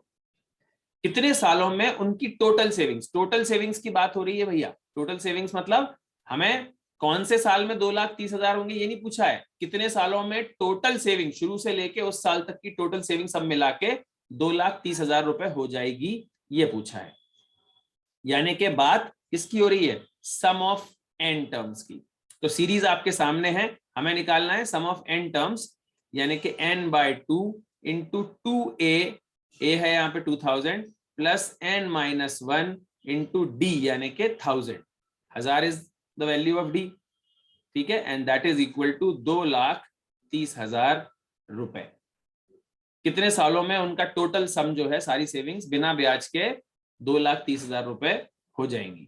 इसको सिंप्लीफाई करना है, ठीक है। तो ये 2 तो उधर लेके मल्टीप्लाई कर दो, और 1000 इधर से कॉमन ले लेता हूं, है ना, ब्रैकेट के अंदर से। n × 1000 और अंदर बचा 2 × 2 यानी कि 4, चलो 2 × 2 ये लिख देता हूं, प्लस n-1, ठीक है, and that is equal to 4,60,000। 2 multiply कर दिया n/2 वाला नीचे वाला, हाँ।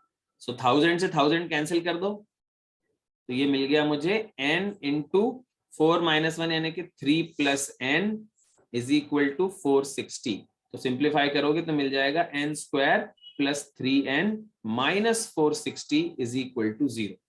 ये आ गई इक्वेशन। सब कुछ सॉल्व करके फाइनल ये इक्वेशन मिली, which is a quadratic equation of n। तो n की क्वाड्रेटिक इक्वेशन है, सॉल्व करना आप लोग जानते हैं। n के 2 वैल्यू, वैसे तो ऑप्शन दिए हुए हैं तो आप सीधे सेटिस्फाई भी कर सकते हो। तो n इज इक्वल टू -23 आ जाएगा और n इज इक्वल टू 20 आ जाएगा। तो या तो -23 ईयर्स या 20 ईयर्स इज माय आंसर। तो ईयर्स -23 तो हो नहीं सकते, तो इसको डिस्कार्ड कर देंगे। So n is equal to 20 years is the answer. 20 सालों की टोटल सेविंग्स जो होंगी उसकी 2,30,000 रुपए हो जाएगी। क्लियर है सबको? ये पूरा मेथड अप्लाई करके ही सॉल्व करना होगा, डायरेक्टली निकालना अदरवाइज पॉसिबल नहीं होगा इसमें, ठीक है। सर इक्वेशन के बाद फिर से बता दीजिए, थोड़ा आवाज नहीं आई। बस इक्वेशन को सॉल्व करना है। क्वाड्रेटिक इक्वेशन में n की वैल्यू निकालना आता होगा ना, x निकालना आता है। क्वाड्रेटिक इक्वेशन सॉल्व करना जानते हो ना इक्वेशन? तो इक्वेशन को सॉल्व करोगे, क्वाड्रेटिक इक्वेशन है तो इसलिए n की 2 वैल्यूज आएंगी, एक आएगी -23 और एक आएगी 20। तो दोनों में से कौन सा आंसर है? -23 साल तो होता नहीं है, इसलिए 20 ईयर्स आंसर है। Yes sir, thank you sir. ठीक है, चलिए, तो ये था पहले क्वेश्चन का answer 20 years, that is B option. ठीक है, 9th क्वेश्चन देखें हम जरा साथ में। तो क्या लिखा है? एक आदमी को 3600 रुपए का उधार 40 एनुअल इंस्टॉलमेंट्स में चुकाना है 40 एनुअल इंस्टॉलमेंट, मतलब 40 साल में वो चुकाने वाला है 3600 रुपए का उधार, ठीक है। और वो सारी इंस्टॉलमेंट जो है वो एपी में है ना, वो सेम नहीं है, इक्वल एनुअल इंस्टॉलमेंट नहीं है, वो एपी बना रही है, हर साल अलग अलग अमाउंट इंस्टॉलमेंट के रूप में चुका रहा है, और वो सारे अमाउंट एक एपी बना रहे हैं। जब 30 इंस्टॉलमेंट पे हो गई तो वो आदमी मर गया, leaving 1/3 of the debt unpaid, 1/3 debt pay करना बाकी था, मतलब 40 में से 30 इंस्टॉलमेंट उसने चुकाई थी और 1/3 डेट बाकी था, यानी कि 2/3 उसने चुका दिया था। तो पूछा है फर्स्ट इंस्टॉलमेंट कितनी। ये तो आप समझ पा रहे होगे कि भैया जो इंस्टॉलमेंट है वो ऐसी होंगी, ए, फिर अगले साल A+D, उसके अगले साल A+2D, और इस तरह से उसकी इंस्टॉलमेंट चल रही है 40 साल तक, है ना। A+39D उसकी आखिरी इंस्टॉलमेंट होगी 40वें नंबर की, ठीक है। हमें क्या बोला है, पूरी 40 इंस्टॉलमेंट का सम 3600 है, 3600, यानी 40/2 × 2A + 39D = 3600 रुपए। मुझे दूसरी इक्वेशन बताओगे जल्दी से, 30 इंस्टॉलमेंट का सम कितना है भैया, 30/2 × 2A + 29D = कितना लिखूं, बताओ जल्दी कितना लिखना है।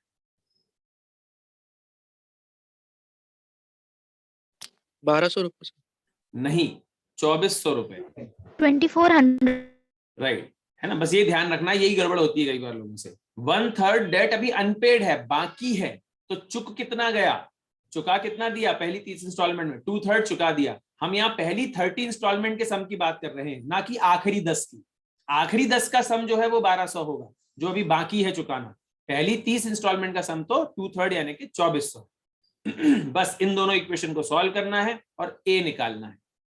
इक्वेशन सॉल्व तो कर लोगे, ये तो लिखा ही हुआ है 20, ये लिखा हुआ है यहाँ पे काट के 15, है ना। बाकी सब सिंप्लीफाई करोगे, सॉल्व करोगे, और सॉल्व करके आंसर निकालोगे, यानी कि ए पता करो। डी पता नहीं करना है तो डी को कोशिश नहीं करें, अपन सिर्फ ए निकालें, डी को एलिमिनेट करके ए पता कर लें। ए की वैल्यू आ रही है 51 रुपए, पहली इंस्टॉलमेंट जो है वो 51 रुपए है, so that is why the answer is C, ₹51।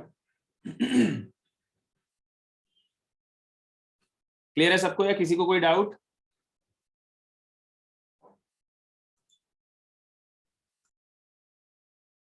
So let us move ahead. AP के बारे में हमने काफी बात की, अब हम नेक्स्ट करने जा रहे हैं ज्योमेट्रिक प्रोग्रेशन, ठीक है। अब जीपी क्या होता है इसके बारे में तो हम ऑलरेडी शुरू में बात कर चुके हैं, ठीक है। पहली टर्म अगर ए है तो दूसरी टर्म a × r, r क्या है, common ratio which is getting multiplied to the previous term to get the next term. Next term लाने के लिए पिछले में हम r मल्टीप्लाई करते चले जा रहे हैं, तो ar, फिर ar², फिर ar³, ar⁴ and so on. जैसे पहली टर्म में एक भी r नहीं है, दूसरी टर्म में एक r मल्टीप्लाई हुआ, तीसरी टर्म में 2 r मल्टीप्लाई हुए, चौथी टर्म में 3 r मल्टीप्लाई हुए, nवीं टर्म में n-1 टाइम्स r मल्टीप्लाई होंगे, यानी r⁴ n-1 होगा, है ना। अगर 10वीं टर्म की बात करें तो 10वीं टर्म 10th टर्म क्या होगी, that would be a × r⁴ 9, ठीक है। 50वीं टर्म क्या होगी, 50th term, it would be a × r⁴ 49, and that is how it would go, ठीक है। तो ये सीरीज आप देख पा रहे हो, जो पहला टर्म है वो 6 है, दूसरा टर्म जो है वो 6 × 3 है, अगला टर्म जो है वो 6 × 3 × 3 है, और फिर उसका अगला टर्म जो है वो 6 × 3 × 3 × 3 है ना। हर अगली टर्म में, पिछली टर्म में 3 मल्टीप्लाई करके हम नेक्स्ट टर्म ला पा रहे हैं। अगर इसी सीरीज का आपसे 9वां टर्म पूछ लिया जाए तो 9th टर्म क्या होगा, T9 अगर पूछूं इसी वाली सीरीज के लिए, so it would be a यानी कि 6 × r यानी कि 3 की पावर 9 - 1 यानी कि 8, सो दैट विल बी 6 × 6561, 3 की पावर 8 जो है 6561 होता है। इसको सॉल्व करेंगे, कुछ 39,000 समथिंग के आसपास कुछ आंसर आएगा, वो आपका फाइनल आंसर होगा, ठीक है। थोड़ा कैलकुलेशन ज्यादा होगा क्योंकि मल्टीप्लिकेशन हो रहे हैं, तो कैलकुलेशन थोड़ा समय कंज्यूम कर सकता है। तो ये बात हो गई nth टर्म निकालने की। nth टर्म निकालना है तो a × r⁴ n-1 से हम निकाल पाएंगे, ठीक है। सम ऑफ n टर्म्स के 2 फॉर्मूले हैं। 2 फॉर्मूले कब कब लगाने हैं भैया, जब r की वैल्यू 1 से ज्यादा हो तो ये वाला फॉर्मूला लगाना, पहला वाला, और r की वैल्यू 1 से कम हो तो ये दूसरा वाला फॉर्मूला लगाना। दोनों में से कोई एक लगेगा, है ना। और कोई सा भी नहीं लगा सकते, किसी भी क्वेश्चन में कोई सा भी फॉर्मूला उठा के लगा दिया इज नॉट गुड। हमें r > 1 हो तो पहला, और आर लेस देन 1 हो तो दूसरा। ये तो फॉर्मूले यूज करने हैं। आर ग्रेटर देन 1 मतलब 1.5 हो, 2 हो, 5 हो, 10 हो, 100 हो, कुछ भी हो सकता है। और लेस देन 1 यानी 0.5 हो या -1 हो या -5 हो या -3 हो, कुछ भी हो सकता है लेस देन। तो आप दूसरा वाला नीचे वाला फॉर्मूला लगाएंगे। ठीक है, इसी सीरीज में अगर आपको फर्स्ट 5 टर्म्स का सम पूछ लिया जाए तो फर्स्ट आर यहाँ पे क्या है भैया, R3 है यानी कि ग्रेटर देन 1 है, तो कौन सा फॉर्मूला लगाएंगे, पहला वाला लगाएंगे। पहली 5 टर्म्स का सम निकालना है यानी कि a that is 6 into r की पावर 5 यानी कि 3 की पावर 5 -1 अपॉन r -1 यानी कि 3 -1। सॉल्व करेंगे आगे, 6 इंटू 243 -1 यानी कि 242 अपॉन 2, ये 2 से कैंसिल किया, 3, 242 इंटू 3 जो भी आंसर आएगा that is the sum of your first 5 terms. S5 निकाला हमने। 750 से 24 कम 726, that is the sum of first 5 terms. ठीक है, इस तरह से ये फॉर्मूले लगते हैं। मेरे ख्याल से ज्यादा कुछ बताने की जरूरत नहीं है, आपको ऑलरेडी पता है।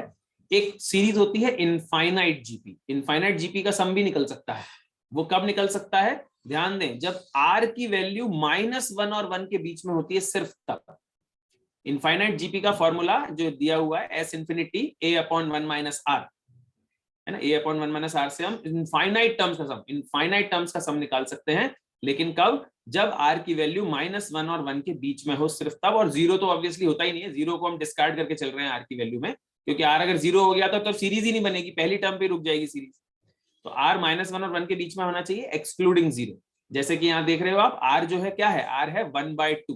पहली टर्म 6 है, फिर 1/2 से मल्टीप्लाई किया 3 आया, फिर 1/2 से मल्टीप्लाई किया 3/2 आया, फिर 1/2 से मल्टीप्लाई किया एंड सो ऑन। ठीक है, तो 1/2 मल्टीप्लाई होते हुए सीरीज चल रही है और इन्फिनिटी तक, इनफाइनाइट टर्म्स तक जा रही है। ठीक है, तो r यहाँ पे हाफ है, तो हम फॉर्मूला क्या लगाएंगे, a/1 - r 1 - 1/2 यानी कि 6/1/2 यानी कि 12। So 12 is the sum of all infinite terms। S infinity की वैल्यू हमने निकाली। ठीक है, इस तरह से इनफाइनाइट टर्म्स का सम निकलता है। अदरवाइज हम n टर्म्स का सम ऊपर वाले जो 2 फॉर्मूले थे उनमें से किसी एक को लगाकर निकालेंगे, डिपेंडिंग ऑन r1 से बड़ा है r1 से छोटा है, ये देख के। ठीक है, जल्दी से फटाफट से ये कुछ क्वेश्चंस फटाफट से आप कर रहे हैं और आंसर चैट बॉक्स में लिखकर मुझे भेजें। 4 क्वेश्चंस हैं और 4 मिनट का समय है, जल्दी से चारों के आंसर्स एक साथ चैट बॉक्स में भेजेंगे।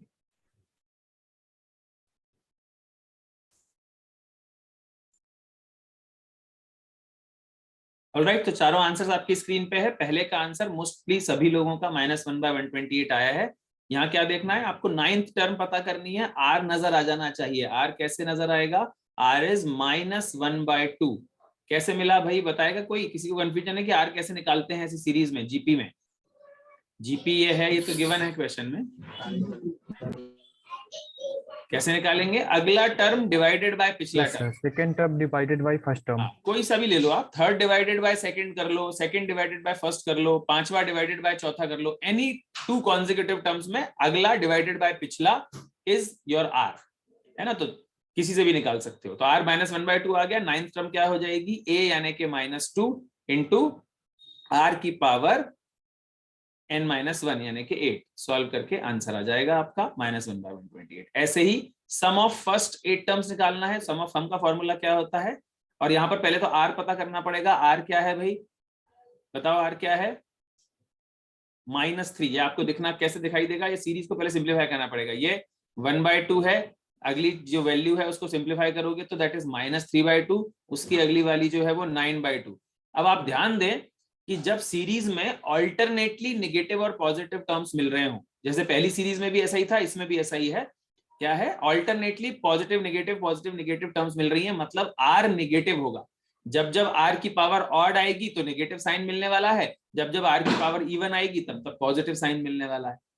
ठीक है, तो यहाँ पर r नेगेटिव होगा, ये तय है। और यहाँ दिखाई दे जाएगा अब कि r जो है वो कितना आ रहा है, -3। r की वैल्यू आ रही है -3, करेक्ट। r -3 आ गया। फॉर्मूला कौन सा लगेगा, लेस देन 1 वाला, यानी a इंटू 1 - r की पावर n अपॉन 1 - r। ये हमारा S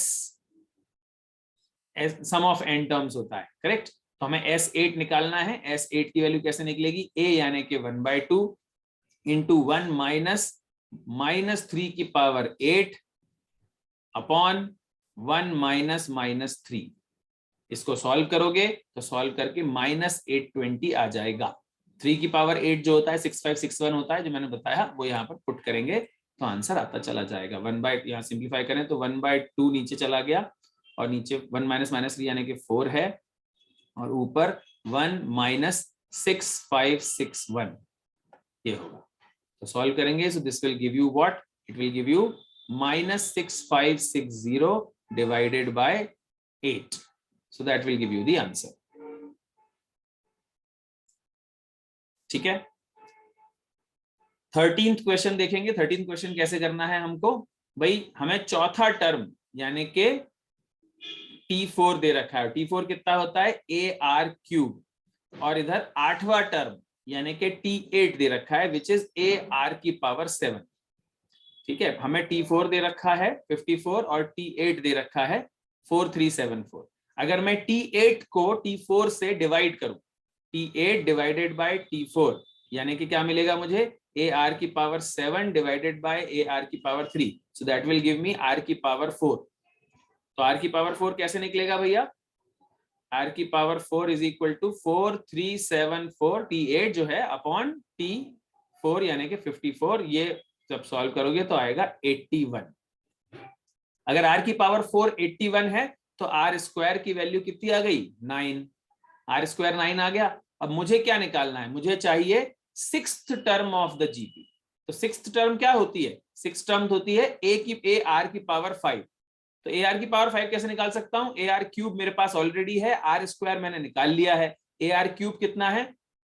4th term that is 54 और R² कितना है? 9 यानी कि ये, so that is my AR⁵ यानी 6th टर्म की वैल्यू which is 486। थोड़ा दिमाग फटाफट दौड़ाना है और जल्दी जल्दी आंसर निकालना है। आई होप काफी लोग कर पा रहे हैं, पर अगर नहीं कर पा रहे हैं तो स्पीड बिल्ड करनी है प्रैक्टिस के साथ। और आखिरी क्वेश्चन जो है sum of GP sum of infinite terms तक का सम निकालना है, तो वो होता है A/1 - R यानी कि 2/1 - 1/2 that is 2/½ which is equal to 4। Answer. हाँ जी, किसी को कोई डाउट या कंफ्यूजन?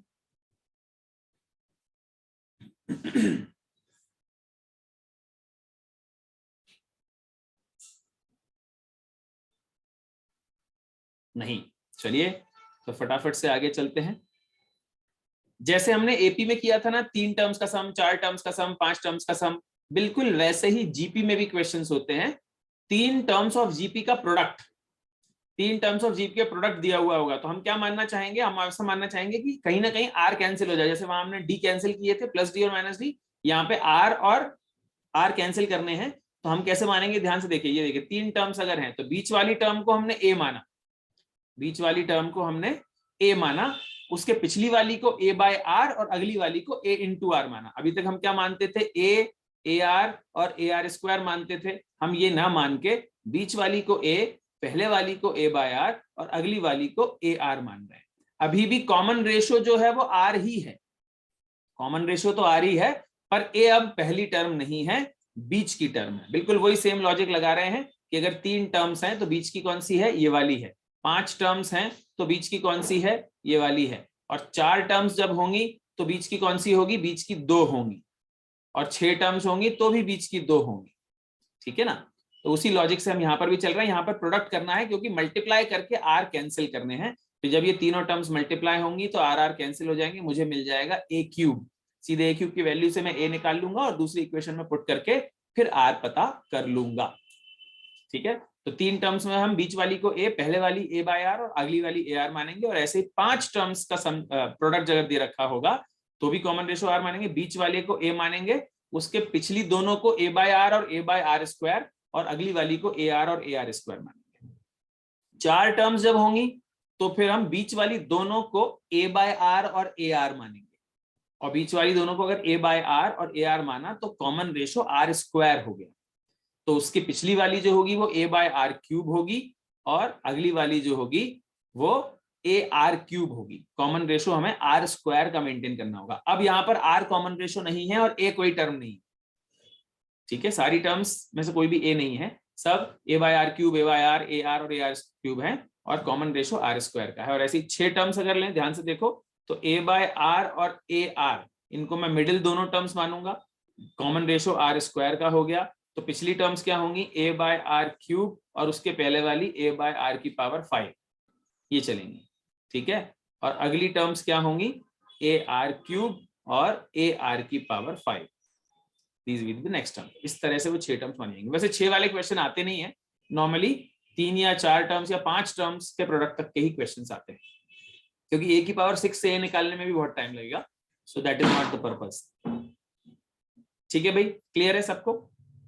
इसका पर्पस सिर्फ एक ही है कि हम सबको मल्टीप्लाई करने पे आर सारे कैंसिल हो जाएं, वो चाहते हैं ए की पावर का आंसर आ जाए और उससे ए जल्दी निकल जाए, और उस वैल्यू को हम दूसरी इक्वेशन में रखेंगे जिससे हम आर पता करके सीरीज मालूम कर लेंगे और जो भी पूछा होगा क्वेश्चन में वो निकाल पाएंगे। तो आपके सामने है 3 क्वेश्चंस, 15, 16, 17। 16-17 में तो ऑप्शंस भी दे रखे हैं, 15वें में आपको वैल्यू निकालनी है। जल्दी से तीनों क्वेश्चन के आंसर निकालेंगे और चैट बॉक्स में लिखकर मुझे भेजेंगे।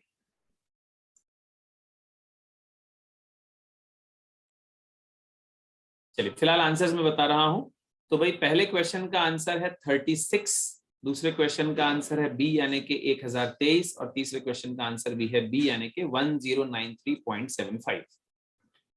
तो पहला क्वेश्चन सिंपल है, अगर हम 3 टर्म्स की बात कर रहे हैं, उनका सम 52 और प्रोडक्ट 1728 दिया, तो पहले प्रोडक्ट को ध्यान देना है। हम तीनों टर्म्स को ए बाय आर, ए और ए आर मानेंगे। इन तीनों का प्रोडक्ट 1728 दिया हुआ है, राइट। तो आर आर कैंसिल हो गए, यानी कि a cube is equal to 1728, that means a is equal to 12। तो इससे हमें ए मिला। ए क्या है, मिडिल टर्म। 3 टर्म्स जो थी उसमें से मिडिल टर्म ए है। अभी हमें ग्रेटेस्ट नंबर नहीं मिला हो, क्योंकि हो सकता है उसके पहले वाला बड़ा हो या बाद वाला बड़ा हो, ऑब्वियसली मिडिल वाला तो सबसे बड़ा होगा भी नहीं, है ना, हमेशा फर्स्ट या लास्ट ही सबसे बड़ा होने वाला है। तो उसके लिए हमें फिर सम ऑफ 3 नंबर्स वाला लॉजिक लगाना पड़ेगा, यानी कि a by r plus A r is equal to 52, right. Okay, just hold on for a सेक।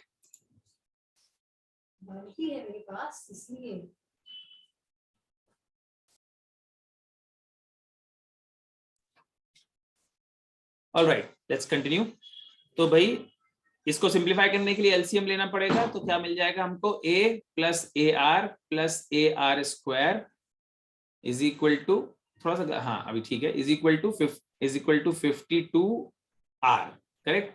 अब हम a की वैल्यू यहाँ रख देंगे, अगर तो a की वैल्यू रखेंगे तो क्या मिल जाएगा, 12 plus 12r plus 12r square is equal to 52 R. सब में सबको 4 से कॉमन काट देंगे दोनों तरफ, तो it will give me 3 plus 3r plus 3r square is equal to 13r, ठीक है। और फिर इसको आगे सॉल्व करेंगे तो इक्वेशन बन जाएगी हमारी 3r square minus 10r plus 3 is equal to 0। इस क्वाड्रेटिक इक्वेशन को सॉल्व करोगे तो r की 2 वैल्यूज मिलेंगी, r इज इक्वल टू 3 और r इज इक्वल टू 1/3। ये दोनों मिल जाएंगे, इससे हम तीनों टर्म्स निकाल पाएंगे। हमारे पास तीनों टर्म्स क्या है, a बाय आर, a और ए आर। तो हमारी तीनों टर्म्स आ जाएंगी क्या, बीच वाली टर्म तो 12 है, इसके पहले वाली टर्म 3 से डिवाइड करेंगे तो 4, 12 और 36, ये तीनों टर्म्स आ जाएंगी। 4, 12, 36 बोल दूं या 36, 12 और 4 बोल दूं, अगर 1/3 लूंगा तो, ठीक है। तो ये दोनों ही आंसर्स हैं। ग्रेटेस्ट टर्म पूछा है, greatest number of the series which is 36, ठीक है। सो इस तरह से करना होगा, ये लॉजिक्स पूरे लगाने हैं जो भी हमने सीखा था थोड़ी देर पहले, वही वाला है, ठीक है। चलिए सेकंड क्वेश्चन क्या है, बहुत ध्यान से समझने वाला है, कई बार इसमें गड़बड़ हो जाती है। सेकंड क्वेश्चन में सबसे पहले तो मुझे ये बताओ कि सम ऑफ n टर्म्स निकालना है या nth टर्म निकालना है। What we have to identify, nth term और सम ऑफ n टर्म्स।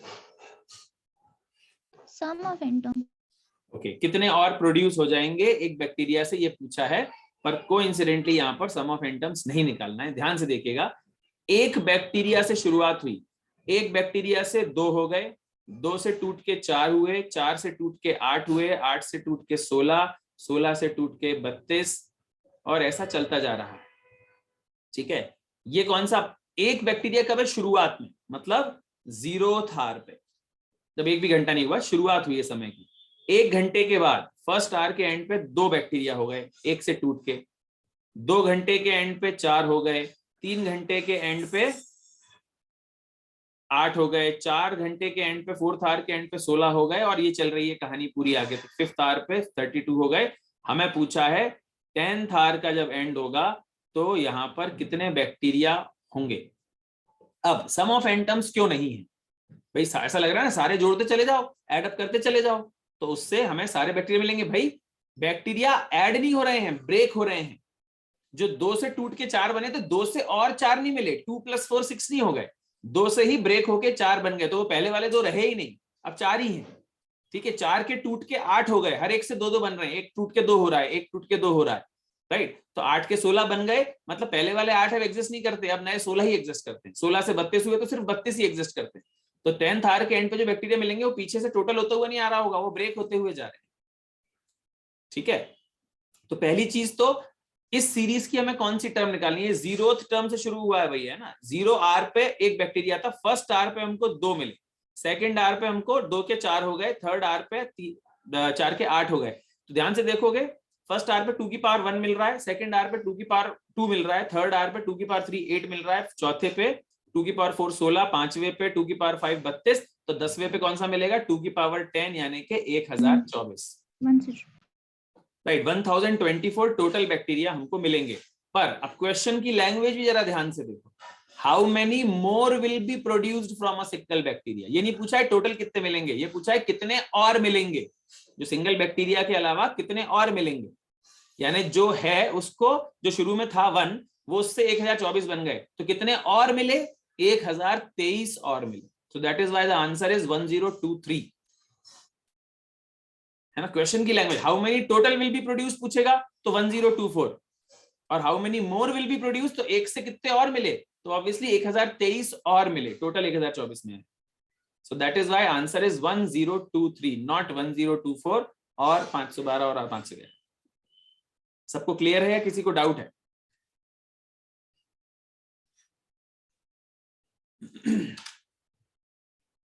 चलिए, सबको क्लियर हो गया, गुड। तो आंसर इज 1023। आखिरी क्वेश्चन क्या है 17वां इसमें? A man climbing a mountain ascends 400 meter in the first hour. In the successive hours he ascends 3/4 of the distance which he ascends in the previous hour.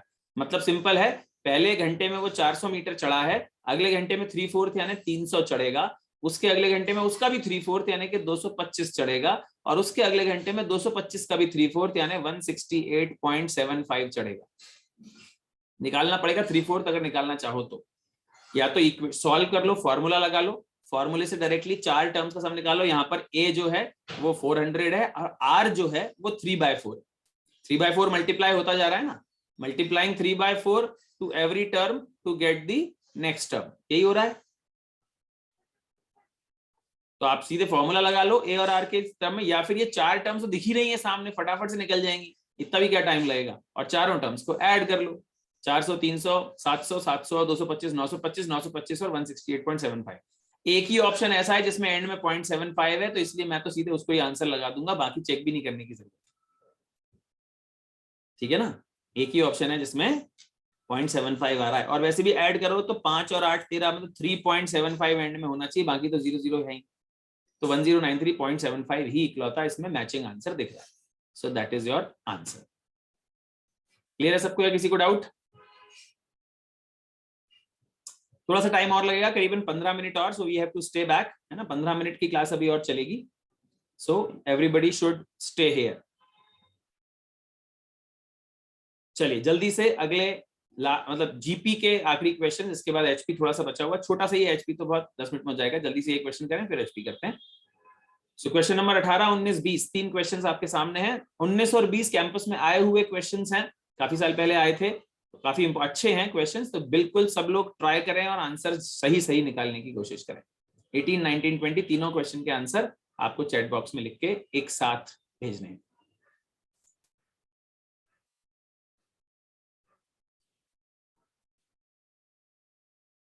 चलिए भैया answers check करें।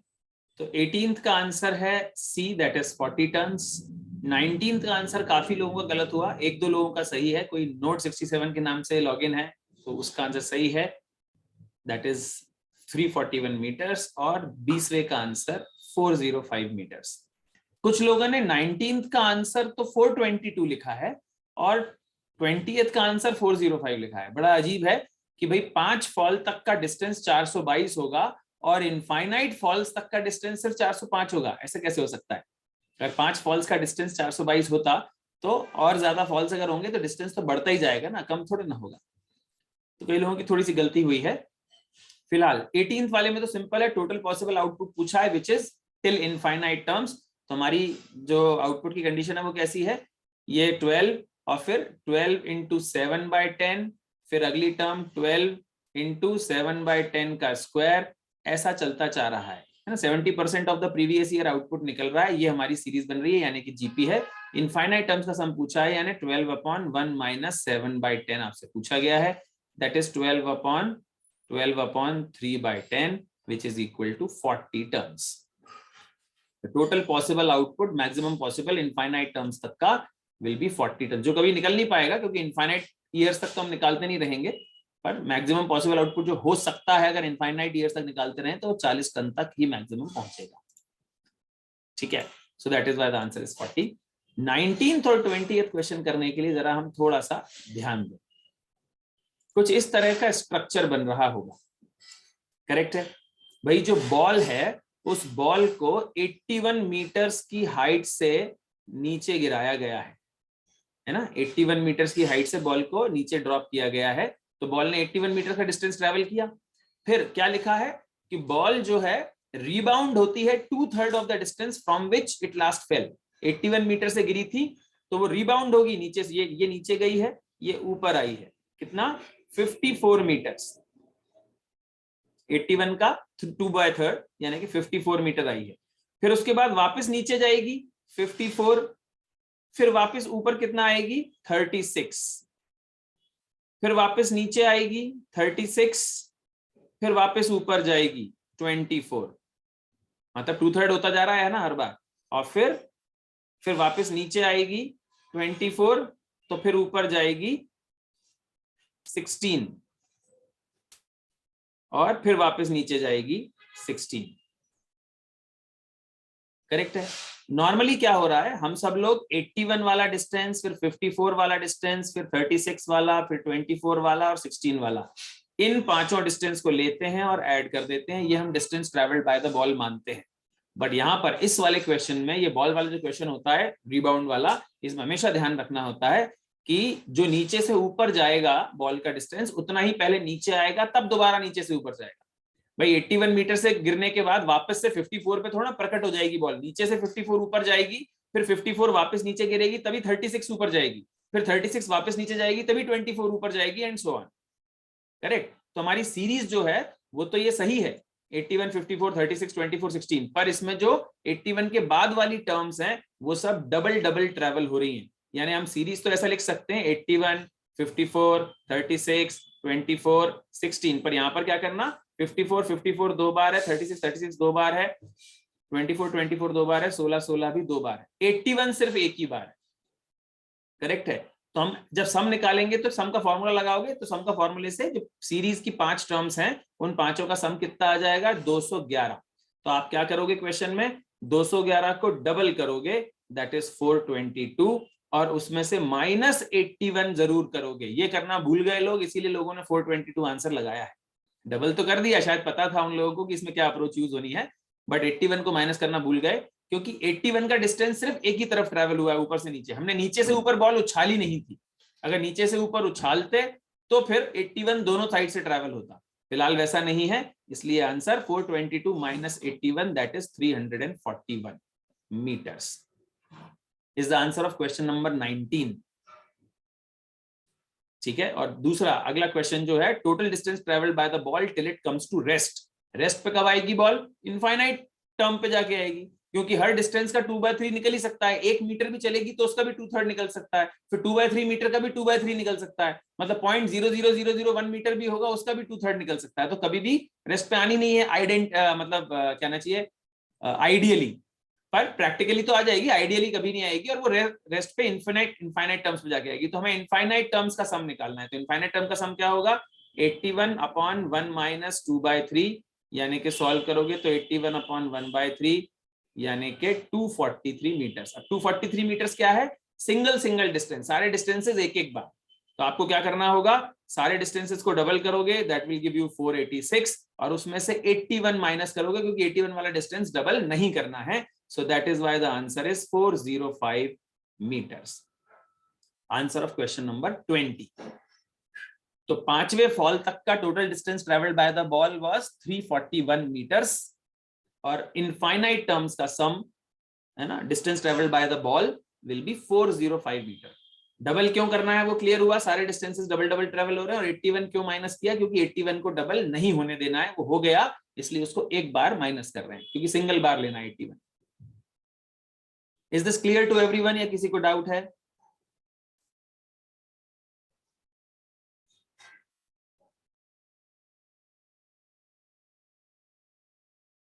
Good, चलिए सभी लोगों को क्लियर है। फटाफट से देखते हैं एचपी बहुत ही सिंपल सी सीरीज होती है, क्योंकि इसमें ज्यादा कुछ है ही नहीं करने के लिए, है ना। हमने अभी बात की थी कि एचपी क्या होती है, जिसमें डिनोमिनेटर जो होते हैं वो एक एपी में होते हैं। अगर एचपी ये है 1/a, 1/a+d, 1/a+2d, तो इसकी करस्पॉन्डिंग एपी कौन सी होगी? नीचे वाली, मतलब डिनोमिनेटर्स की ये वाली होगी, जो डिनोमिनेटर की एपी है। तो आपको क्या करना होगा, अगर एचपी का nth टर्म पूछा है, एचपी का nth टर्म अगर पूछा है, तो जो नीचे डिनोमिनेटर की एपी है उस एपी का nth टर्म निकाल लो, और उसी न्यूमरेटर के साथ उसको डिनोमिनेटर में रख दो, जैसा बाकी टर्म्स में हो रहा है। जैसे ये सीरीज दिख रही है आपको लिखी हुई यहाँ पे 9/11, 9/14, 9/20, 9/17, 9/20। तो अगर मुझे इसका 10वां टर्म पूछा जाए, तो न्यूमरेटर में तो 9 फिक्स है, और डिनोमिनेटर का 10वां टर्म निकालो। डिनोमिनेटर क्या है? 11, 14, 17, 20। इसका 10वां टर्म क्या निकलेगा? a + n-1d, यानी कि a तो 11 है, और 10वां टर्म मतलब 9d। d कितना है? 3, कॉमन डिफरेंस 3 है इस एपी का। तो 3 × 9 27, 27 + 11 दैट इज 38। तो इसका 10वां टर्म क्या आया? 38 आया। तो हमारा आंसर हो गया 9/38।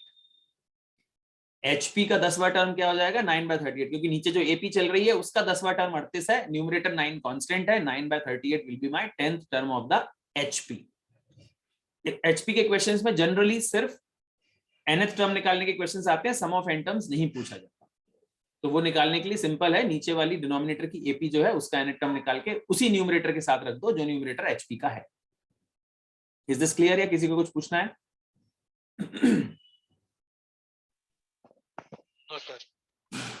जल्दी से देखेंगे, एक आध क्वेश्चन साथ में करते हैं। 21st क्वेश्चन साथ में करें। आपको दिख रहा है पहली टर्म 2 है, दूसरी 2/5, तीसरी 2/9, चौथी 2/13। मतलब पहली टर्म बेसिकली 2/1 है ना। अगर नीचे कुछ नहीं मतलब 2/1 है, तो 2/1, 2/5, 2/9, 2/13, मतलब कॉमन डिफरेंस नीचे वाली एपी में 4 का चल रहा है। अब इसकी 18वीं टर्म पूछी है। 18वीं टर्म मतलब नीचे वाली एपी का 18वां टर्म निकालो और न्यूमरेटर में 2 रख दो। तो नीचे वाली एपी क्या है? 1, 5, 9, 13। तो इसका 18वां टर्म क्या होगा? 18th टर्म वुड बी 1 + 17 × 4, है ना। 18वां टर्म T18 निकाल रहे हैं अपन, तो a + n-1 × d, so that will give you 69। तो इसका जीपी का 18वां टर्म क्या आ गया? 2/69। that is the 18th term of this HP, sorry GP नहीं HP। समझ गए? तो जल्दी से क्वेश्चन नंबर 22 और 23 के आंसर्स आप लोग निकालें और चैट बॉक्स में तुरंत मुझे लिख के भेजें, दोनों आंसर्स एक साथ।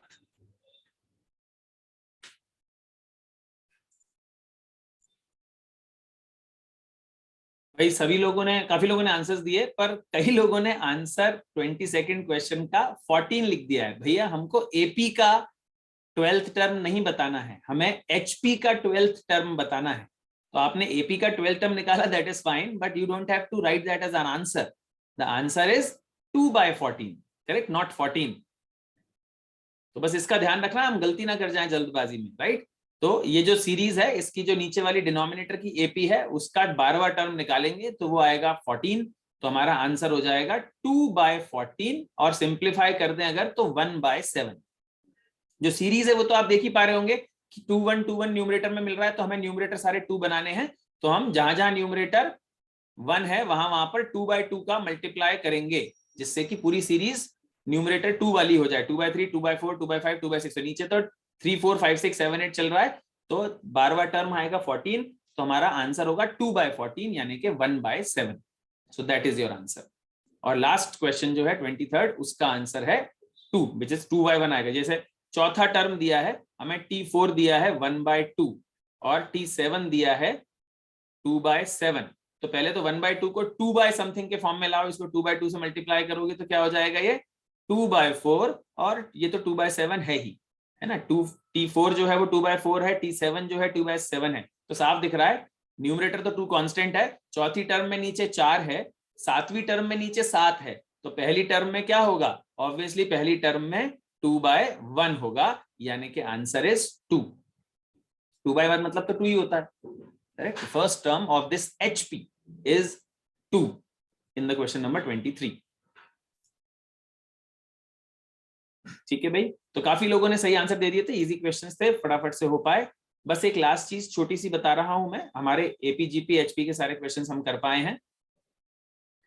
तो अब 2-3 चीजें होती हैं, अरिथमेटिक मीन, ज्योमेट्रिक मीन और हार्मोनिक मीन। ये क्या होते हैं, अगर 2 टर्म्स दे रखी हैं मुझे, 2 टर्म्स दे रखी हैं A और B, है ना, 2 पॉजिटिव नंबर्स A और B के लिए हम बात कर रहे हैं। अगर 2 पॉजिटिव नंबर्स A और B हैं तो उनका अरिथमेटिक मीन क्या होता है, दोनों का सम अपॉन 2 यानी कि A + B/2।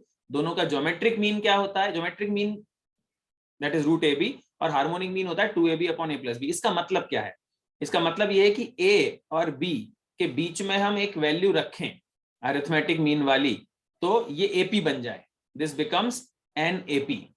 और अगर इन्हीं दोनों के बीच में मैं एक ज्योमेट्रिक मीन निकाल के ऐसा वैल्यू बता दो जिससे कि ये एक GP बन जाए, और इन्हीं दोनों के बीच में अगर एक तीसरी हार्मोनिक मतलब उनका मीन निकाल दो, एक वैल्यू निकालो जिससे ये तीनों HP में आ जाएं, तो वो क्या होंगी। तो यहाँ पर A जो होता है दैट इज अरिथमेटिक मीन, इसको बीच में रखने से A, कैपिटल A और B तीनों AP बना रहे हैं, तो दैट इज अरिथमेटिक मीन। वो कैसे निकलता है, A + B/2 से। ठीक है, एग्जाम्पल ले लेते हैं तो समझ में आएगा। अगर A और B की वैल्यू मान लो 3 और 27 है, A की वैल्यू, स्मॉल a की वैल्यू 3 और स्मॉल b की वैल्यू 27 है, हमें 3 और 27 के बीच में एक ऐसी वैल्यू रखनी है जिससे कि तीनों नंबर्स AP में हो जाएं। तो क्या करोगे, 3 + 27/2, 3 + 27/2 यानी कि 30/2 दैट इज 15 आ जाएगा। तो ध्यान से देखो, 3, 15 और 27 AP में है ना। 12 उनका कॉमन डिफरेंस है, 3 + 12 15, 15 + 12 27। ठीक है, अब अगर मैं 3 × 27 का अंडर रूट लूंगा तो क्या मिल जाएगा मुझे, geometric mean, right. So that is √81 which is equal to 9। तो यहाँ पर अगर 3, 9 और 27 रख दूं तो ये एक GP बन गई, मतलब 3 और 27 के बीच में एक ऐसी वैल्यु जिससे एक GP बन जाए। तो 3 3 9, 9 3 27। और अगर इन्हीं दोनों को निकालने के लिए अब क्या करूं, 2 × 3 × 27 अपॉन 3 + 27, ये क्या है, हार्मोनिक मीन का फॉर्मूला हमने लगाया है, 2AB upon A + B, right. So it is 6 × 27 upon 30। तो ये 3 9s, 3 10s, ये 2 3s और 2 5s, so that is 27/5। तो 3, 27/5, 27 ये जो है ये एक HP है। तो वही 3 और 27 दोनों वैल्यूज है, उनके बीच में अगर 15 रखा तो वो अरिथमेटिक मीन है, AP बन गई। 9 रखा तो GP बन गई, 27/5 रखा तो HP बन गई। ठीक है भाई, सो that is how these kind of questions, arithmetic mean, geometric mean और हार्मोनिक मीन निकाले जाते हैं। फॉर्मूले याद रखने हैं, A + B/2 अरिथमेटिक मीन के लिए, √AB ज्योमेट्रिक मीन के लिए और 2AB upon A + B harmonic mean के लिए। ठीक है, कुछ प्रॉपर्टीज याद रखने वाली हैं, यहां पर मैं नीचे दिखा देता हूं। ठीक है, ध्यान से देखें, हमेशा अरिथमेटिक मीन सबसे बड़ा, ज्योमेट्रिक मीन उससे कम और हार्मोनिक मीन सबसे कम होता है। अभी आपने तीनों वैल्यूज देखी भी आपने, 3 और 27 के लिए मैंने निकाला तो 15 आया था अरिथमेटिक मीन, 9 आया था ज्योमेट्रिक मीन और 27/5 आया था हार्मोनिक मीन। सबसे ज्यादा बड़ी वैल्यू अरिथमेटिक मीन की, उससे छोटी ज्योमेट्रिक मीन की और सबसे छोटी हार्मोनिक मीन की होती है हमेशा। ठीक है, अच्छा, दूसरी चीज, ज्योमेट्रिक मीन का स्क्वायर हमेशा अरिथमेटिक मीन और हार्मोनिक मीन के प्रोडक्ट के बराबर होता है। ठीक है, ज्योमेट्रिक मीन का स्क्वायर हमेशा अरिथमेटिक मीन और हार्मोनिक मीन के प्रोडक्ट के बराबर। अरिथमेटिक मीन और हार्मोनिक मीन को मल्टीप्लाई करोगे तो ज्योमेट्रिक मीन का स्क्वायर मिल जाएगा। और ये वैसे थोड़ा सा टिपिकल फॉर्मूला है, जनरली इस पर बेस्ड क्वेश्चन नहीं आते कैंपस में, कि अगर ये इक्वेशन है जो कि ए अरिथमेटिक मीन और जी ज्योमेट्रिक मीन के फॉर्म में दी गई है, तो रूट्स ऑफ द इक्वेशन ही वो दोनों नंबर्स होते हैं। ये मेरे ख्याल से रहने दो, इसको आप चाहो तो भी फिलहाल के लिए स्किप कर सकते हो, you don't need this. Third वाला point not that much important for campus point of view. ठीक है भाई, तो ये हमारे पूरे कॉन्सेप्ट थे, फॉर्मूले थे आज के टॉपिक के। ये जो टॉपिक है क्यूए की कॉन्सेप्ट बुक का 15th नंबर, 15वें नंबर का चैप्टर है। अगर आप कॉन्सेप्ट बुक में जाएंगे क्वांटिटेटिव एप्टीट्यूड की, तो उसमें 15वें नंबर का यूनिट आपको ये मिलेगा। उसके कॉन्सेप्ट के क्वेश्चंस और एक्सरसाइज के क्वेश्चंस आप आज करें, प्रैक्टिस करें, सॉल्व करें, डाउट्स निकाल के रखें। हम कोशिश करेंगे आगे वाले सेशंस में आपके डाउट्स डिस्कस करके उनको क्लियर करते जाएं। ठीक है, इनफैक्ट आप लेके आइए यूनिट 1 और यूनिट 15, यानी कि नंबर्स और सीक्वेंस सीरीज से related doubts, will take them in the next session. कोई कुछ बोलना चाह रहा है? ललित, कुछ बोलना चाह रहे हो?